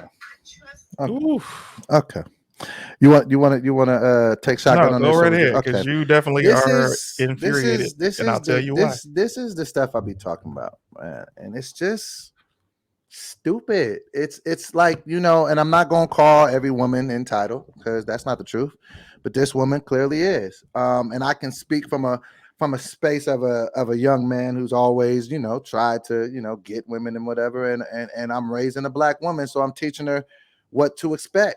Listen, I'm gonna tell my daughter, man, if a dude pick you some flowers, say thank you. Nobody had to do that. What you have to understand, let me just say this to the women. I'm not telling you to. You want to show your face? Yeah. There you I'm go. sorry. Yeah. There we go. I'm not telling you to settle for less. You understand me? I'm not saying that you shouldn't have standards that you hold yourself by. I'm just saying, like, why does everything is not good enough? Like a dude, but and she didn't say. I just want to clear this for reference with you. She didn't say she was mad about it being in the plastic. She was mad that it wasn't in a vase, it didn't have water, and it didn't have flower food. Like, what do you want me to do? Smile at them and call your best friends for you too? It just comes off as entitled, and it's just too much. Like, what do y'all do for men like that? Like, there ain't no just romantic gestures where y'all show up and just give us stuff, and even if y'all did, we would just be happy. Like, I don't think it. I think that with these expectations that women be having, I just feel like 20 years from now, it's just gonna be a mess, because I just feel like that's too much. So even somebody that would tell my own daughter, I tell my own daughter, listen, any gift that a man gives you, the best gift that a man can give you is his time. Let's just be clear, because that's the most important gift that anybody can have. So that's the most important gift. But any gift that a man, if he writes you a letter, if he took some time to think about you, to give you something as a gesture, please don't disrespect that man by, oh, why didn't you put it in? Like, man, go buy your own flowers then. I don't know. I just irritated me. What were your thoughts on this? My thoughts are, first, yes, and for you to get a gift like this from this man and for you to be so ungrateful is disrespectful. For you to make a video talking about, oh, he didn't have this, he didn't have that, he didn't do this. I get the gesture, but the thing, here's the problem, man. The problem are two things. One, a lot of people compare their previous experiences for everybody moving forward. Facts. This person did X, Y, and Z for me, so the next person should do X, Y, Z, A plus B and C. And that's not how life works. So the second thing is, a lot of people, not just women, a lot of people, for women, it might be their fathers, for men, it might be their mothers, have done so much for you that your standard for people that you meet is unrealistic. I have so many women friends that say, you know, my daddy did this. So if a man ain't willing to do it, like, let me tell you something, baby girl, ain't nobody your daddy. Exactly. Your daddy had to deal with you. Your daddy should have done all these things to make you feel like a princess and to have all these things to make you feel what a man should do. However, that's not going to be the reality in 90% of the men you meet. Fellas, I'm sure you had an amazing mother. Every woman will not be who your mother was to you. The sooner you both realize this, the better off you will be. Now, when it comes to what she did with these flowers, I was disgusted. I was appalled for the guy, because I'm like, all he did was think of you, got you some flowers, and you made him feel like I should never get you anything again. The one thing I'll disagree with you on is saying the most important thing a man can give you is his time, because that creates a narrative of where men don't have to really do anything but show up for a woman. And then, you know. Well, let me give a caveat. What I mean is, time is all of our most valued necessity. Yes. So you just don't want to over amplify things of material possession, because there's millionaire dudes that get their girl whatever, but he probably got 10 side chicks and, you know what I'm saying, 4 babies that he ain't even talking about. So, you know what I'm saying? I feel like, you know, time, because time is the ultimate equalizer. Like there's different there's different, you know, social standings in life, but we all get 24 hours a day. We all get 7 days a week. Yes. So if a man is taking his time and spend that to you, I think that, but I understand that, but he should do things. I'm not saying don't just let some do, you know what I mean? But stuff like this, it just makes, like, I don't know. I genuinely don't know. And I said this the other day, and I forgot what context it was, but I remember saying it. But I was like, I don't know that I could have come up in this social media era, me being who I am. Like, and when I was saying it, it was because of, you know, reasons that I got bullied as a kid. I was overweight. These kids are just like, I had to develop thick skin, but it wasn't like this though. There wasn't cameras and people reposting it. So it was just more. So many jokes about you being overweight and having thick skin, but I'm going to let you clear it off. Now, when we're talking about the thing to give a woman and for a woman to give a man, I think the answer is always something from the heart, right? When I first when I had start getting a check from television, I was like, oh man, I'm about to get my mama this, I'm about to get my wife this. And I was just buying them things, and they were grateful, but it was like it was a different look in their eyes when they opened the present. It was like, oh, thank you so much. But it was like, it wasn't the look I was hoping for, right? Because Right. we as individuals have two different expectations on what we want our loved ones to, or how we want our loved ones to react. When I gave my mother a gift, she was like, oh, thank you so much. This is really sweet. And I was like, where's the happy, right? And Mhm. she told me straight up, she was like, I really love the because I had typed a card for her, like, because my handwriting is trash. So I Mhm. typed a card saying, hey, I love you, mine, all of this stuff, and gave her a gift. And she was like, I really like reading your chicken scratch handwriting, and knowing that the stuff that you're saying is from the heart. Like, that stuff means a lot more to me Mhm. than anything material wise. Tangerine, she said, you'd start making this money and you just start buying me stuff, and no more thought really went into the gift. Like, she started thinking about the times where I was dirt poor and I would go buy a large card and get like a bear, like a piece of construction paper, a really big board, poster board, and Mhm. get a bear from like CVS and some other stuff to go with it. And she's like, that stuff showed that you really cared and you wanted me to be happy. It wasn't about the price of the gift, it was the fact that it Right. came from the heart. So what this guy did with the flowers was come from the heart, and she didn't like the delivery. And it's unfortunate because there's probably so many other women that would have loved to have just gotten a rose, And let right. alone a bouquet of them. And she's complaining. And those are the type of women who will be single for the rest of their lives. And that's the thing that I'm talking about. Like, I don't see how, like, as a young, impressionable guy, like, let's just say I'm 15, 16 coming up right now, and I see that, like, it could just make you enough to be like, well, damn, like, well, why should I be trying to get, like, you know what I mean? And just think, maybe this was a dude, maybe that's just what he could do. Like, maybe he didn't have a bread for the vase. Maybe he really didn't have that 25 for them flowers. It's just something that It's always not makes even me that. It's not even about the money. You don't know what you don't know. Allow me to elaborate. okay. Doughboy, for those of you guys who, well, I don't know if he shared this about his personal life before or not, but Doughboy, great guy, horrible guest to any event. What do I mean? What? Doughboy does Never been not. called a horrible guest in my I, life. what's Ever. crazy is you will continue to be if you allow me to finish the sentence. Oh. So Doughboy is somebody that will be like, yo, oh man, you having a what? I'm coming. What can I bring? And you're like, oh man, just bring X, Y, and Z. Doughboy will show up with his two fingers in the sky for the picture. What up, Doughboy? You're like, hey man, where's what you offered to bring? Like, he doesn't, when you go up to somebody's house, you show up with something, whether that's a bottle of juice, whether that's some chips, some paper plates, ice, whatever. You always go to somebody's house with something in your hand to appreciate the welcoming. Now, I say that to you, Doughboy, not to beat you up. I say this to you because I had to learn that from Jeru Tillman, right? So my mother's house was always the house that people came to.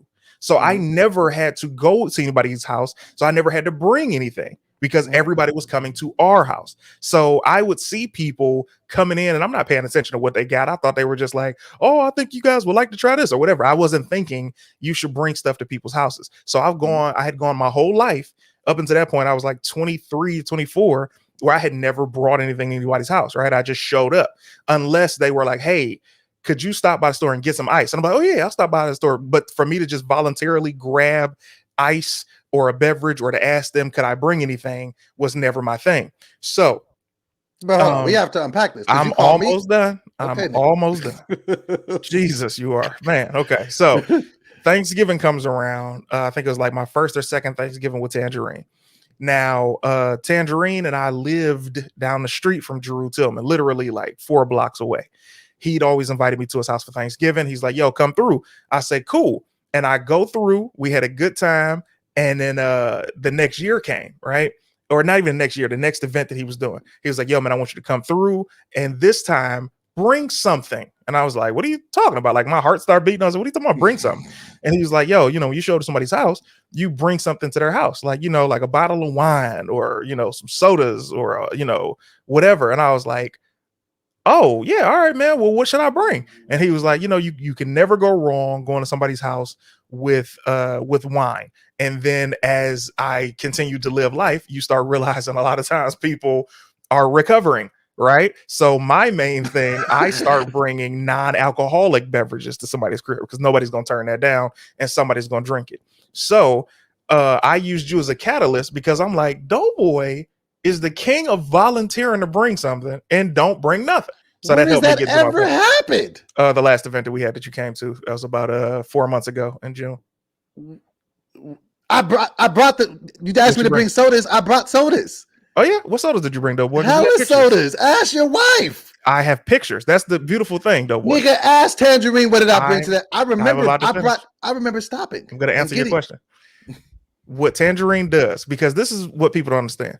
Mm-hmm. I only speak in facts, folks. No matter how upset the donation is that I call you out on this BS, I speak in facts and I do things to cover myself. Now, I love that old sound. You know now, what happens is Tangerine takes pictures of every guest upon them entering our crib. So we can show a picture like, hey, thank you so much for coming. And what did you bring? And then they hold up what they brought. And you didn't see me holding up nothing in the picture? No. Hold on. I'm going. When was your birthday? May what? Not my birthday. I said the last event, and it was Tangerine's get together for her late birthday celebration. Man, listen. Well, let's just clear this up. I'm not a terrible guest. First of all, no, you're fun. You're life of the party. No, I'm talking about invited guests. But even though, so I mean, and I know that you're referencing that one sport, but I guarantee because I can. Tony was with me on that, so I remember what we got. Tony. She wasn't there, but she went with me to get the stuff before I went. Tony, I'm telling you, she just left to go get. That's crazy. She was not at the house for June. She was at my birthday, bro. The last thing that you're talking. That was the last event. No. Yeah. I know what you're talking about now. And let's clear this up. I called your wife before I came, and she told me not to bring anything. Because I always bring stuff. Yes. Yeah, it's crazy. That's why I'm astonished that you would say I'm a bad guest. Because I called you. She was like, just bring yourself. We got more than enough. I'm a great guest. Because I know to call people. Hey, no. That's not something I have on my jacket. I hear that. So I just want it for the listeners and the watchers. You just said you called her and she told you not to bring anything. 2 seconds prior, you said, I stopped at the store. Tony was with me. I'm talking about 2 separate events. I'm talking about one that was at your crib and one that was at a different place. So 2 separate events. One of them I brought something to, one of them I called ahead. But I get what you're saying. Tomato. Seems like it's very tomato. But no, I will take away the statement of saying you're a horrible guest because in actuality, you're an amazing guest. You're very funny to have at events. You're very funny to have around. Like you're like you know what you're like? You're like the comic relief of life. Like if somebody's having a bad day, you'd be like, "Hey man, call Doughboy over here, man. Let him make us laugh for a second." Like you're that funny. That makes you feel great. But what's the word I'm looking for? You are. Oh, this is you. Okay, how were you in school when they had everybody build dioramas? Remember that? Like the kids would show up with like these crazy dioramas. They'd be made out of like 10 shoe boxes and they look like a castle. And then kids like me didn't know that their parents were helping them create these projects. So I'm showing up to school with a regular shoebox and cotton balls in them. I was showing up with the BS, and I didn't have parents that was helping me do nothing. So I was showing up with the Modest McGee. Like nigga, I'm just trying to not get failed. My mom worked so hard. I never liked bothering her. So it was like after the first year of me seeing that the parents were the ones who were really doing this project because we were 9. There's no way they were painting perfectly these shoeboxes. I would just grab an old shoebox, put some cotton balls on them, and I would draw on the outside. I get like a C, and these kids would get like A minuses. And I'm like, where did they go? Did you know? Because there was a tweet about this. I don't know if you've seen this recently. Apparently, it's a thing to where a lot of college graduates, Black college graduates in particular, are coming out and admitting that their parents used to like type their term papers, different stuff. So you never once in my life did I ever have any parental help. But to know that other people did makes me feel like this whole life thing wasn't shaken fair. They were cheating, bro. Like that's Cheating truly the cheating. system. Like I'm telling you, bro, I would show up because the teacher will say, yo, do your best, blah, blah, blah.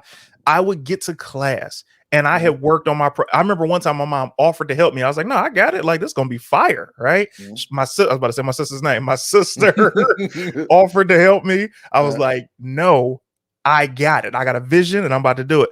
Mhm. And I did my best. I'm talking about I had cut out pictures from a magazine and I had a shoebox and I had everything glued. I had glue sticks, had my cotton balls, all of that, right?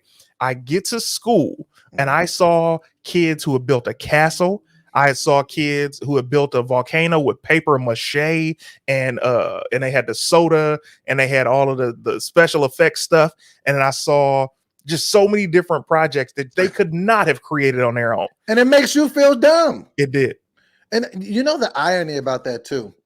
When I think about school, there was actually a time in my life where I genuinely used to like school. Mm-hmm. And then I started hating it because of the way that the other kids used to treat me. Like I genuinely believe that I could have been on a different path of life had I not been bullied.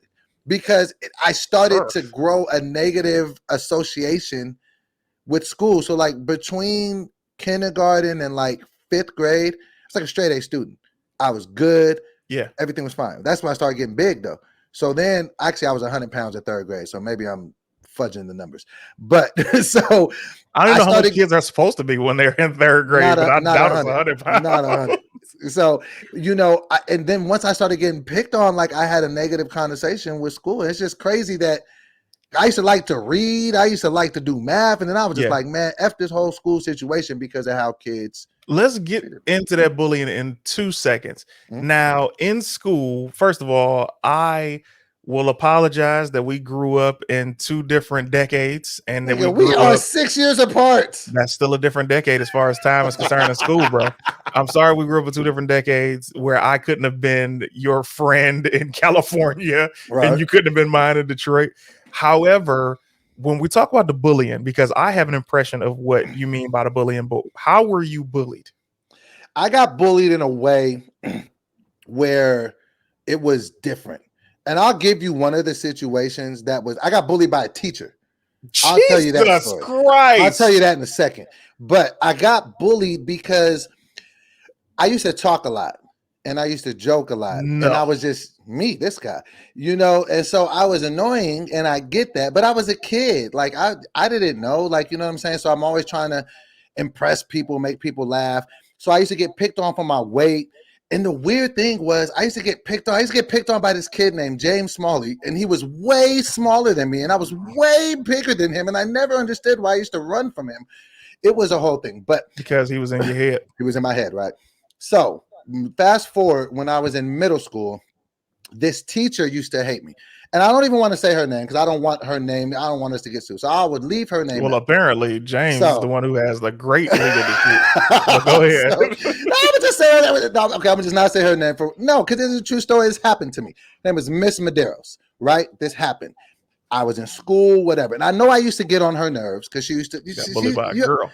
She just used to just kind of, you know, and she was like, she was a bigger lady. She used to, you know, always walk around with khakis and Birkenstocks. She was just, you know, just whatever. So, you know, so she just didn't like me. One day I was just, you know, being bad, whatever. And so she was like, you know what, Tony, I'm kind of fed up with the way that you're acting. So the rest of this class must feel this way. Why don't you sit in the middle of the class? She had me sit in the middle of the class and everybody puts a chair around me. And then she says, let Tony know how you feel. But they wasn't saying just regular mean stuff. It was a nigga named Martwan Harris. He was like, nigga, you just hella fat, eat hella sandwiches. I was like, nigga, this isn't constructive. This is not constructive. Like, it was everybody saying whatever they wanted to say. And I'm just sitting there like, and I'm sitting there. So like, I'm hearing it from you. I hear it from back here. And it's like happening. And I'm just like, and I just get up and I cry and then I leave. And then they start laughing at me crying. And then it was just this whole thing. I go home for a week. My parents kept me home for a week. And it was like going to be this whole thing. Like at the beginning, like my dad was telling me like, they didn't want, or I will sue everybody. And then like the next day he was like, well, and then like 3 days, nigga, go back to school. So it was nothing. There was no legal action taken. I just got bullied by my teacher. But I say all Nobody that ever to came say to your aid. nobody came to my aid. But things like that happening did something to me. It was just like, this isn't supposed to happen. And I'm telling you, but I just remember being like, why, like, why? And when you do something like that to younger people, it could do something to a person. Let's take a pause right there. So these classmates, usually, man, you didn't even realize how you're affected by things. These classmates, by this woman sitting everybody around you and them basically roasting you, Bro, hurt you to a certain point that's why you don't enjoy comments on social media, because all of the comments make you feel like you're still in the center of that circle and everybody's shouting these things at you and you get no chance to respond to them. That's one.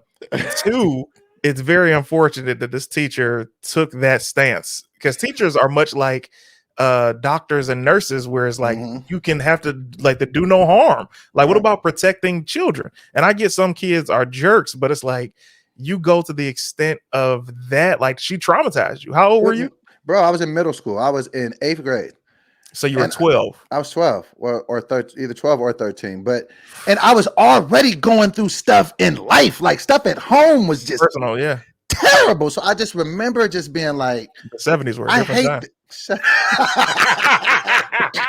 Teachers did whatever. He said disco fever was a crazy time.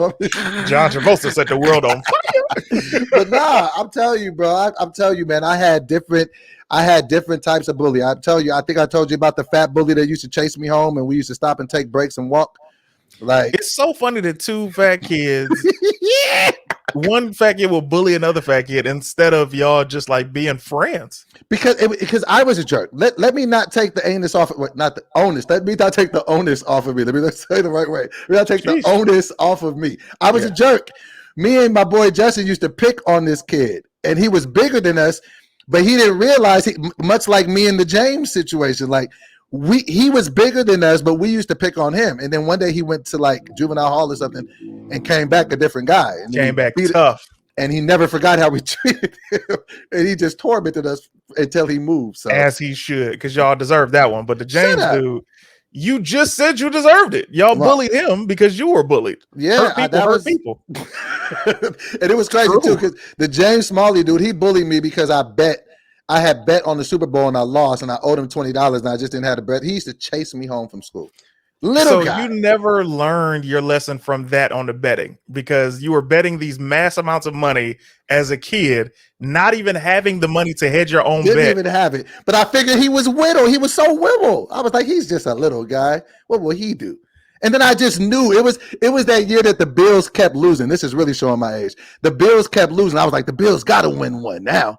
And they went up there and the fact that that's how you think momentum works is hilarious. No, but it was ridiculous. Like the Bill, I know you don't know nothing about football, but back in the 90s, the Bills went to the Super Bowl like 3 times in a row and lost every time. They used to say that the Bills stood for "Boy, I love losing Super Bowls." That's hilarious. I'll tell you something. If people don't do nothing else, they're gonna come up with some acronyms. They're gonna come up with some acronyms. Absolutely. Boy. So, okay, you got bullied like that by a teacher. You got bullied by the kids. So bullying was rampant for you. You know what? When we talk about, I remember a kid tried to bully me in 1st grade, right? And this kid, I remember he had a scar above his lip, right? And we were kids. And I remember thinking, man, how wild of a kid were you to have a scar on your lip? You know what I'm saying? Like, you don't just have permanent scars on your face as a child at that time. And I remember, because at the end of 1st grade, like all your parents would be standing outside the classroom to pick you up. So we would have to line up in the classroom before the bell rang for us to leave out. And this kid was messing with me like all week. And I think he thought that I was just the kid to pick on. And my mom had always told me, if somebody mess with you, tell a teacher. Then the second time they mess with you, tell them to leave you alone. But if they put their hands on you, you hit them back, right? And I'm not a snitch. So the first time he messed with me, I tried not to. I was like, I'm not talking to the teacher about this dude. I'm gonna just jump straight to step number 2. Well, what was he doing to you? What did he do? he would make remarks about me because of the way that I spoke, right? Because I've always spoken like this clearly and legibly and all of that stuff. Like I was never a hood kid, even though I was a hood kid. Like I could live in the hood, but I ain't about to sound like I'm from the hood. So he hated that I spoke like this because he was like, "Oh, you think you better than us because you talk white." And I'm like, hey man, I don't think I'm better than anybody. Just leave me alone, right? And I'm kicking it with my friend. And this is when you know you hanging around some punk ass friends, right? So he would say something like, leave me alone and talking to my friends. And I'll be with my friends and they'd be like they ain't gonna jump in. You feel me? And I'm like, all right, this is why you got to become a loner. But anyway, this particular day we lined up and I had a twofer because there was this one big head kid that was shorter than us, right? And he was always running off the mouth. And then I got this other kid who's bullying me. You know what I'm saying? Because he's taller than me and he thinks he's the toughest one in the class. So this day it goes down. So we're lining up. I'm the first person in line. The kid with the big head's name is Jeffrey. Jeffrey come bring his waterhead ass in front of me because he thinks just because he's shorter, he should be in the front. He's like, I don't want to be back there. You taller. I want to. I'm like, hey man, I'm in the front, man. Just go on to the back. You always think you're the leader. I'm like, I'm first in line. There is no leader here. I'm just here first. I got up from my desk before you did, right? I'm explaining myself to another 6-year-old child. We both don't know nothing, and you over here giving me a hard time. So the other kid, I can't even remember his name. Let's just call him Scarlip, right? So nephew Scar. Scarlito. So Scarlito, we in the line, and Scarlito was like, Scarlito, this is the time where you got to stack the chairs on top of the desk before y'all leave. Right. So he's stacking chairs because he had gotten in trouble in class. And I'm dealing with Jeffrey, and then he was like, "Oh, would you think something was funny?" And I hadn't even laughed or looked his way. I was like, "What are you talking about?" He's had it in for you. He had it in for me. And I'm not saying this story to make myself look better. Trust me. Right. I could tell you plenty of times where I lost, but this day was not one of them. He comes towards me and he pushes my right shoulder. And when he pushed my right shoulder, I had enough because I'm not just giving him anger for him. I'm giving him anger for him and Jeffrey's punk ass. Okay. So when he pushed my right shoulder, I pushed him with all I had and I pushed him into the desk with the chairs. Now, this is the best thing about it. When he hit the desk, the chairs fell. Okay, so this is like an action movie sequence in my mind as a child. It's part in the Red Sea. It's part in the Red Sea. All the kids see it. Everybody goes, "Ooh!" Right? From that moment on, just before I even finish this story, from that moment on, he never messed with me again. He never gave me any crazy looks. He never tried to get any get back. That was enough for him to know not to mess with me. Now, Jeffrey's a different story. Jeffrey was standing in front of me. He wouldn't get out of my space because I had to come back to the front of the line after pushing my man. And then so now you all charged up now. I'm charged up, but I'm not starting nothing. I'm just right here, and I'm like, Jeffrey, you know you standing in my spot, man. Now, as we know as adults, the spot you stand in line doesn't really matter. Y'all all going to the same place. It's just like the airplane. Like I've never understood why people stand up when the plane lands and we ain't at the thing yet. Like, man, go sit down. We ain't even at the camera.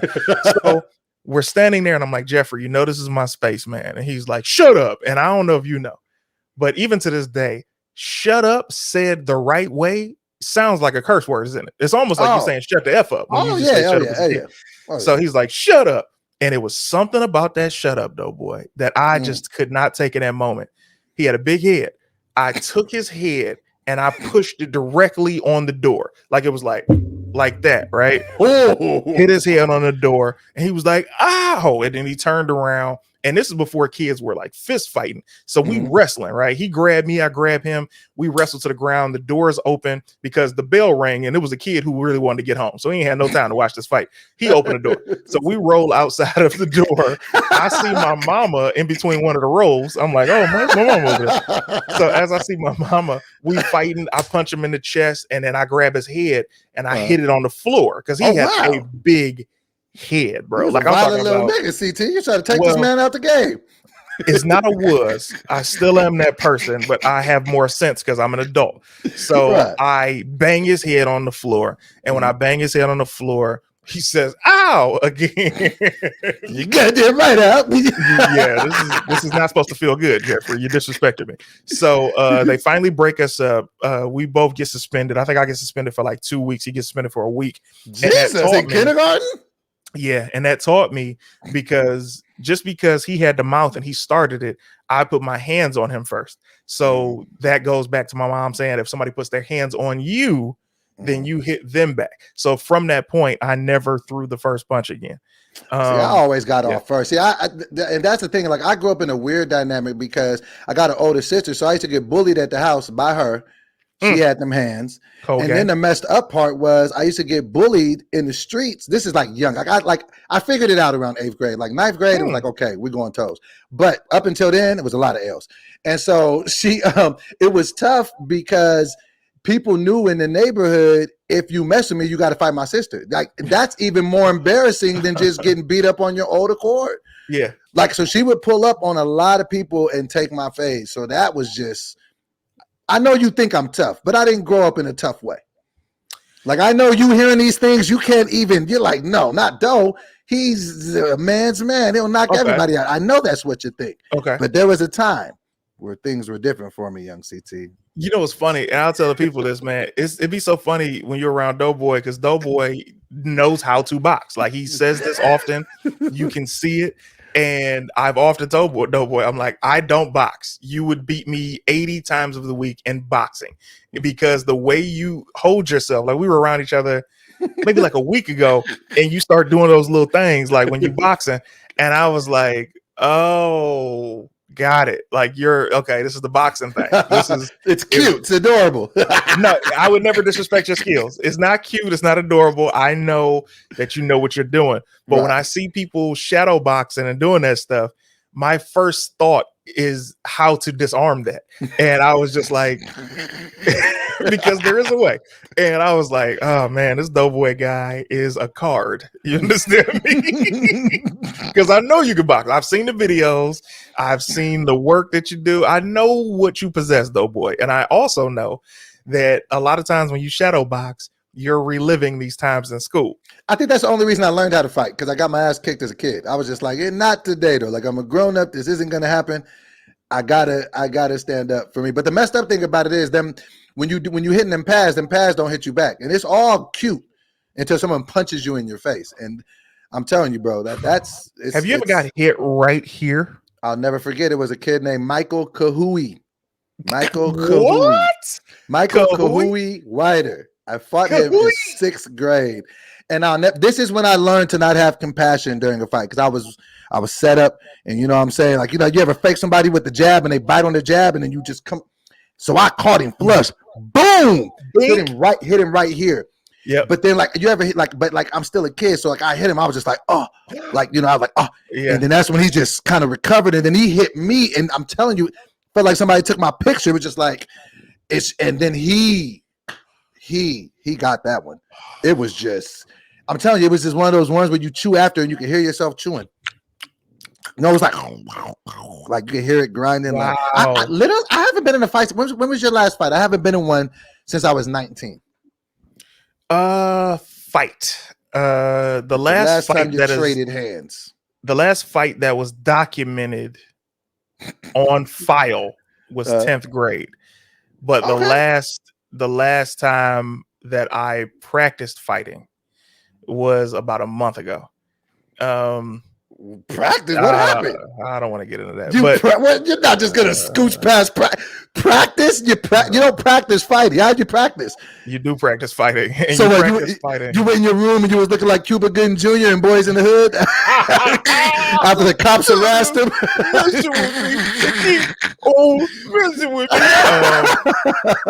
It was one of those things where I needed to see my wind level. So what did you do?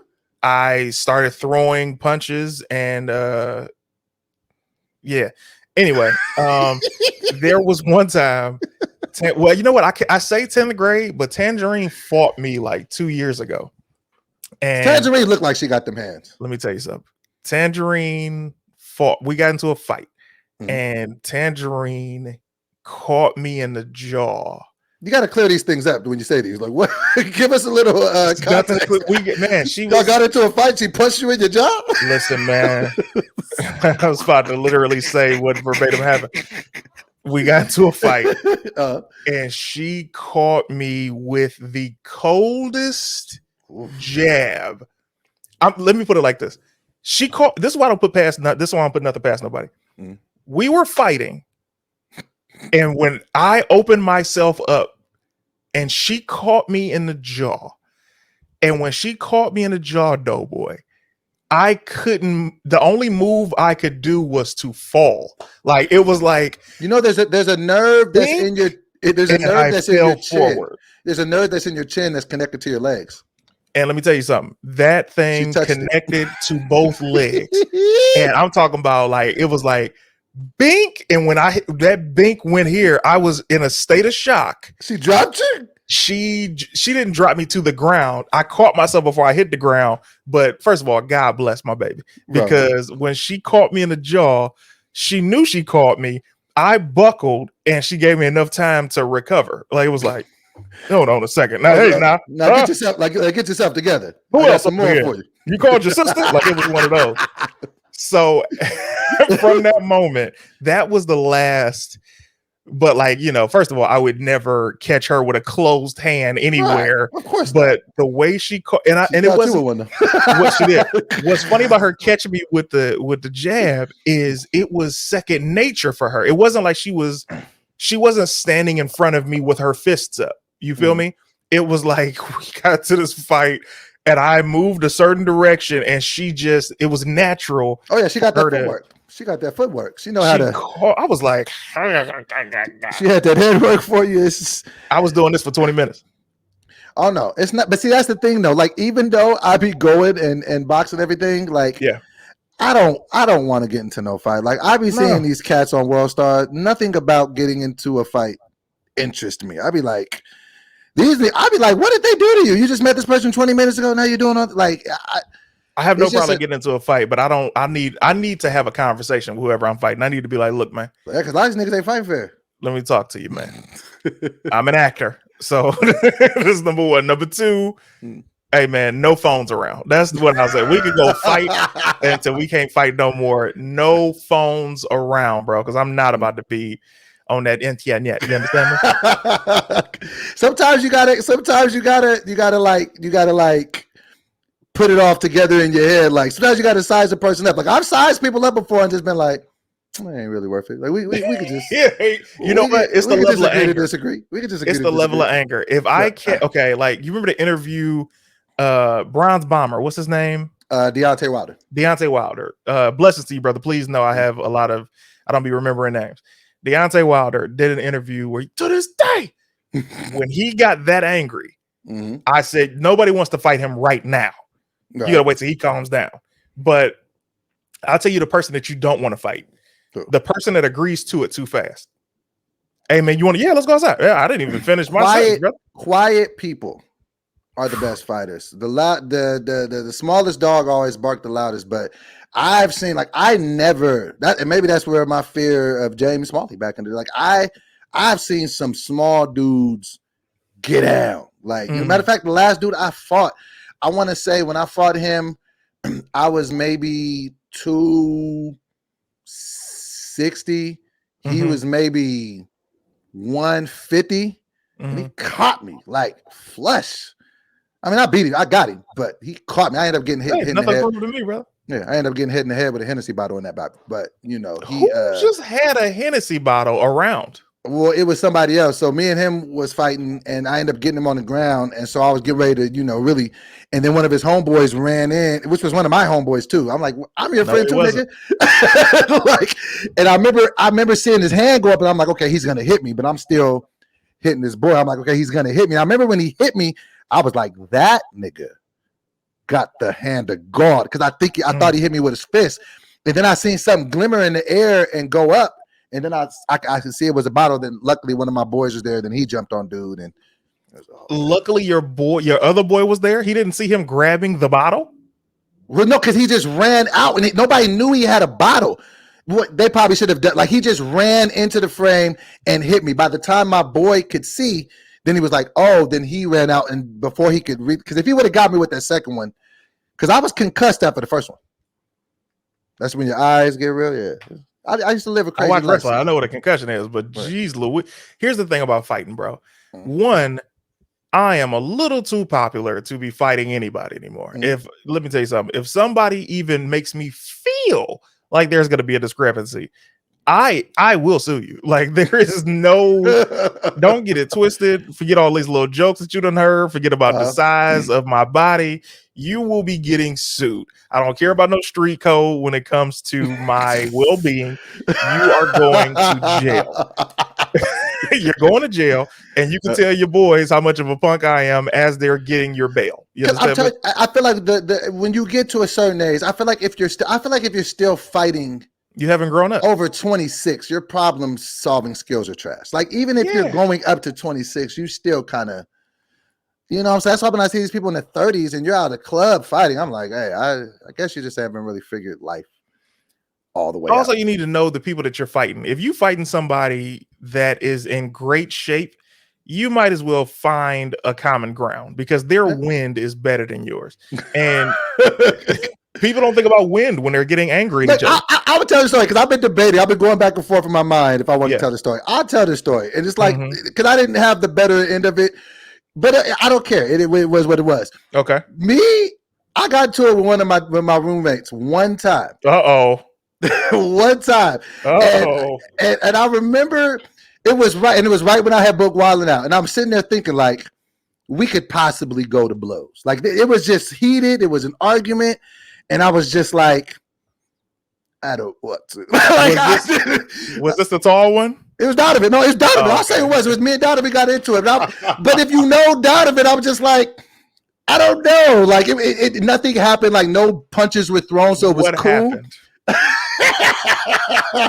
What happened? Okay. So I'll tell the story. I don't care. I'll tell the truth, same the devil. So this is before I booked Wildin' Out. Mind you, me and him, we just weren't on the best of terms at the time. We were just kind of just not seeing eye to eye. For whatever reason, I don't even remember really. I'll tell you the reason, but keep going. Well, so whatever. So whatever the reason is, I'm just happy I'm about to be going to Wildin' Out. I don't know. Maybe I'm just a jerk to deal with at that time, for whatever.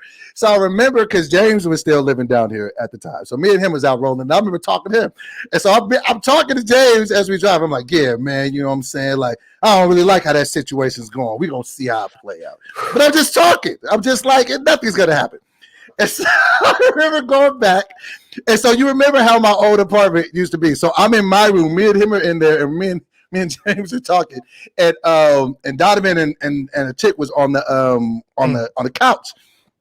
And so he felt some type of way. And so we're talking, and I knew like I was being a jerk in whatever I was doing. And so he was just like, hey, man, close the door. I'm like, no.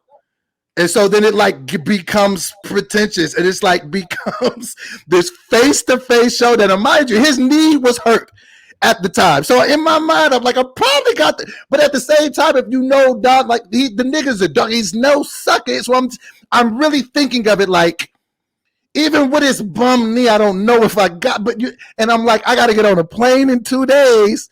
Your face might get if you can get out of now.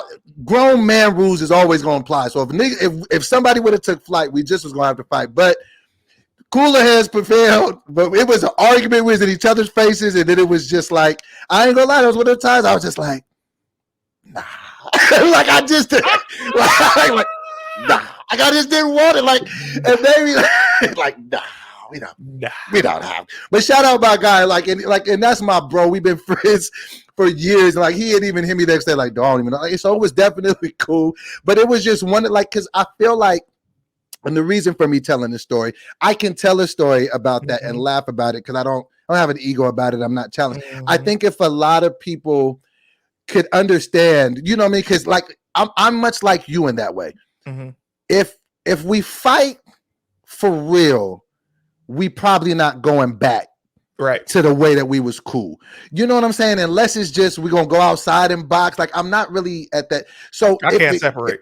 So if it goes there, I'm probably really gonna try to hurt you, and I'm gonna make you have to try to hurt me. And Donovan's a great friend of mine. Like, we were going on 10 years of friendship. So even in my mind, like, I've always been able to separate, like, yeah, y'all are both heated right now. Y'all both probably not going to feel like this later. So I was able to let it go. But a lot of people can't let that go because your pride get hit.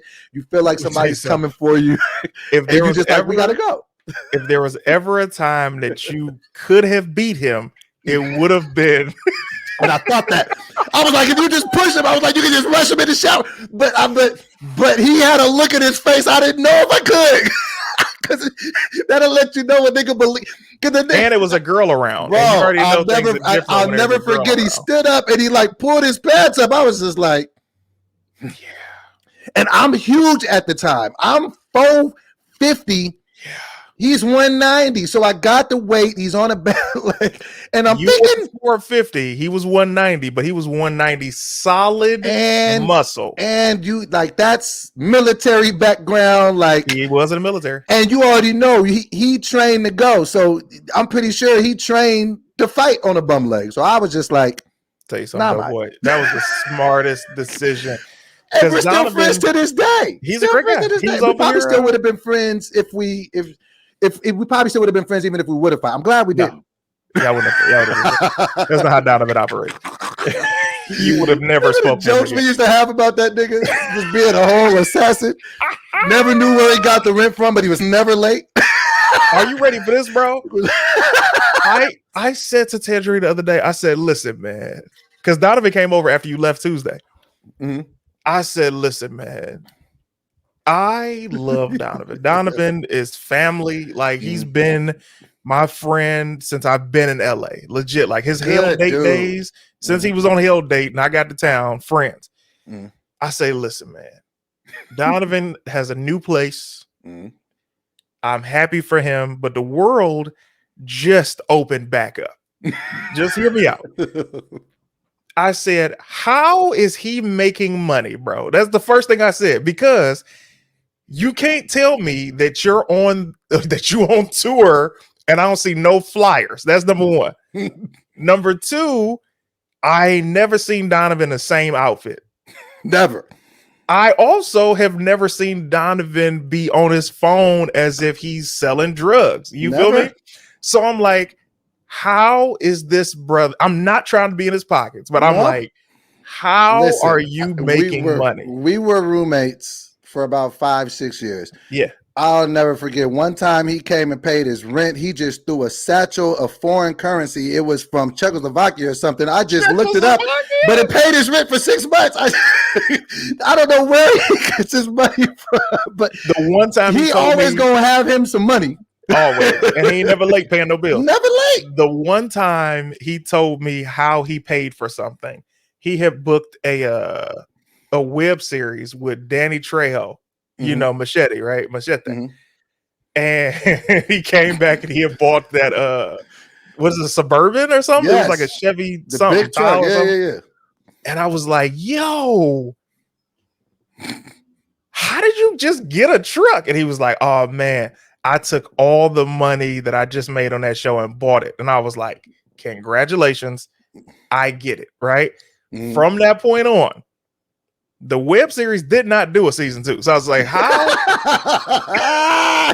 He always figures it out. Like, he is in a novel, and then he will always be with the most inexplicable people. Like, he would just be with Floyd Mayweather or just Scottie Pippen. Like, what? How do you know these people? How do you know Scottie Pippen, bro? And will just be in comfort proximities, man. So shout out to Donovan is an international man. Solid dude too, man. And I want everybody who's watching this show, I want y'all to go to IG, type in @Donovan Jordan. It's not no whole bunch of O's. It's more wherever you want to type an O for Donovan, it's only one O.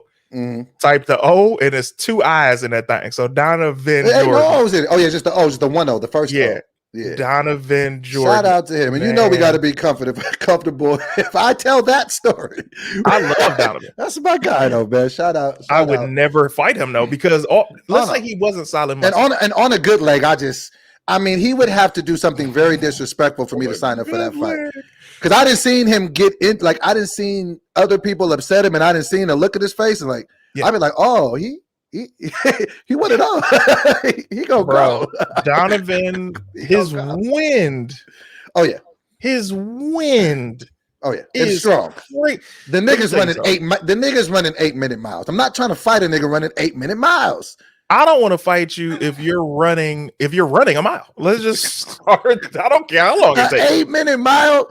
Do you know if this fight lasts longer than a minute? You finna get wore out, I don't want Brother. this. So look, man, I've had some fun with you. We have had some fun. We didn't even talk about the Boosie and Nas X thing. Maybe it was just We wasn't don't in the need to talk cards. about it. We don't need to Maybe talk we about don't it. even. There's the rest of the That's, world talking about it. Like the rest And of the this world. has been like our longest episode yet. What did we hit? 2 hours?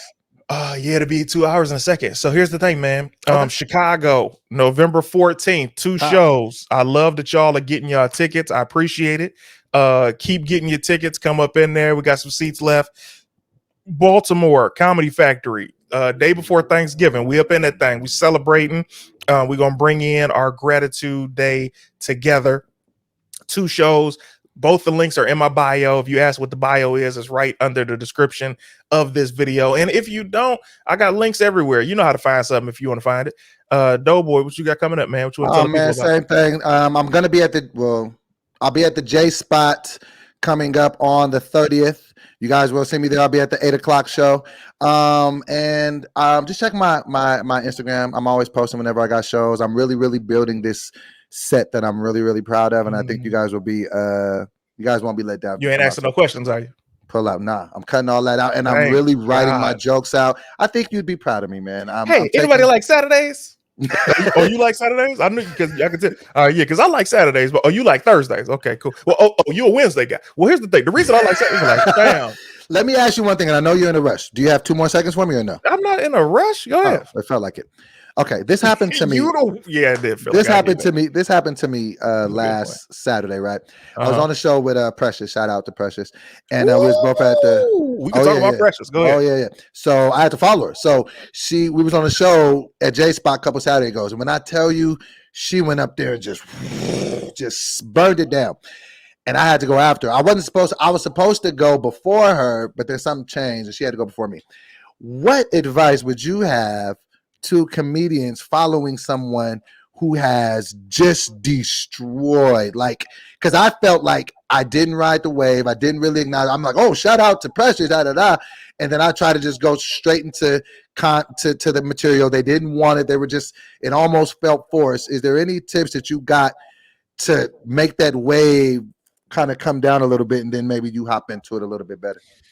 Relax and breathe. So many comedians are trying to go up and and capture the energy of the performer before them, and they're trying to force riding a wave instead of just creating their own wave, right? I remember the first time I had to follow somebody of substance, Earthquake. I did the improv on a Monday night. I was still new in town, and Spike was like, yeah, you're gonna go up after Earthquake. Let's see how funny you really is. And I was like, Earthquake, right? So I was in my head, I'm like, what am I gonna say after Earthquake gets off stage? I could do this joke, I could do that joke. And then I was like, nah, I'm gonna just have fun. And then Earthquake got up there, he had a cool set. And I love Earthquake. He's one of the ultimate showmans in this business. Like, he can do a joke and blah, blah, blah. They call him Earthquake for a reason. He rocks the rooms. Yeah. And I got on stage and I was like, ladies and gentlemen, first of all, let me just tell you, don't expect anything out of me. If you're looking at Earthquake, this is not that show. We still gonna have some fun. You always set expectations really good. Yeah, man. Because my thing has always been, thank you for saying that. My thing has always been, this is a different energy. So the advice I would give you is bring them into your world. Like, I can imagine you went up there and was like, give it up for Precious, man. She just killed it. They clapped. And then you were like, yeah, man. Because, blah, blah, blah, question. I can guarantee that's what you did. Exactly what I did. Are we sick of COVID? I'm dumping the COVID joke. I'm just like, okay, I'm over it. Well, you don't have to dump it if you don't want. It's just too surfacey and safe. And I need to go into the meat and potatoes. But you got to understand, there's so many more nuances. Jokes are constructs. Jokes aren't real. The jokes that you say when you're on stage don't matter. Not you. I'm talking to any comedian.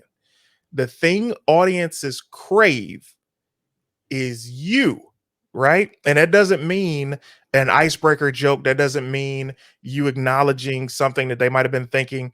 It's what you're going to give them. So when they just saw Precious. Now they see this guy who's first a man, two, maybe somebody they're familiar with. Your job is to go up and bring them into your world. A thing I used to do sometimes would be I give them a second to calm down. First of all, my energy is different than whoever's before me because I'm grabbing that stool and I'm about to sit down. So as soon as I sit down and that music is playing, I've seen this work too. I've seen comedians go up after somebody just crushed and a song will be on and they be listening to the song. The crowd calms down. They giving the last comedian all their accolades, shaking their hands as they've come off stage and all of that. And the comedian just be listening to some music and I'd be like, cut it off.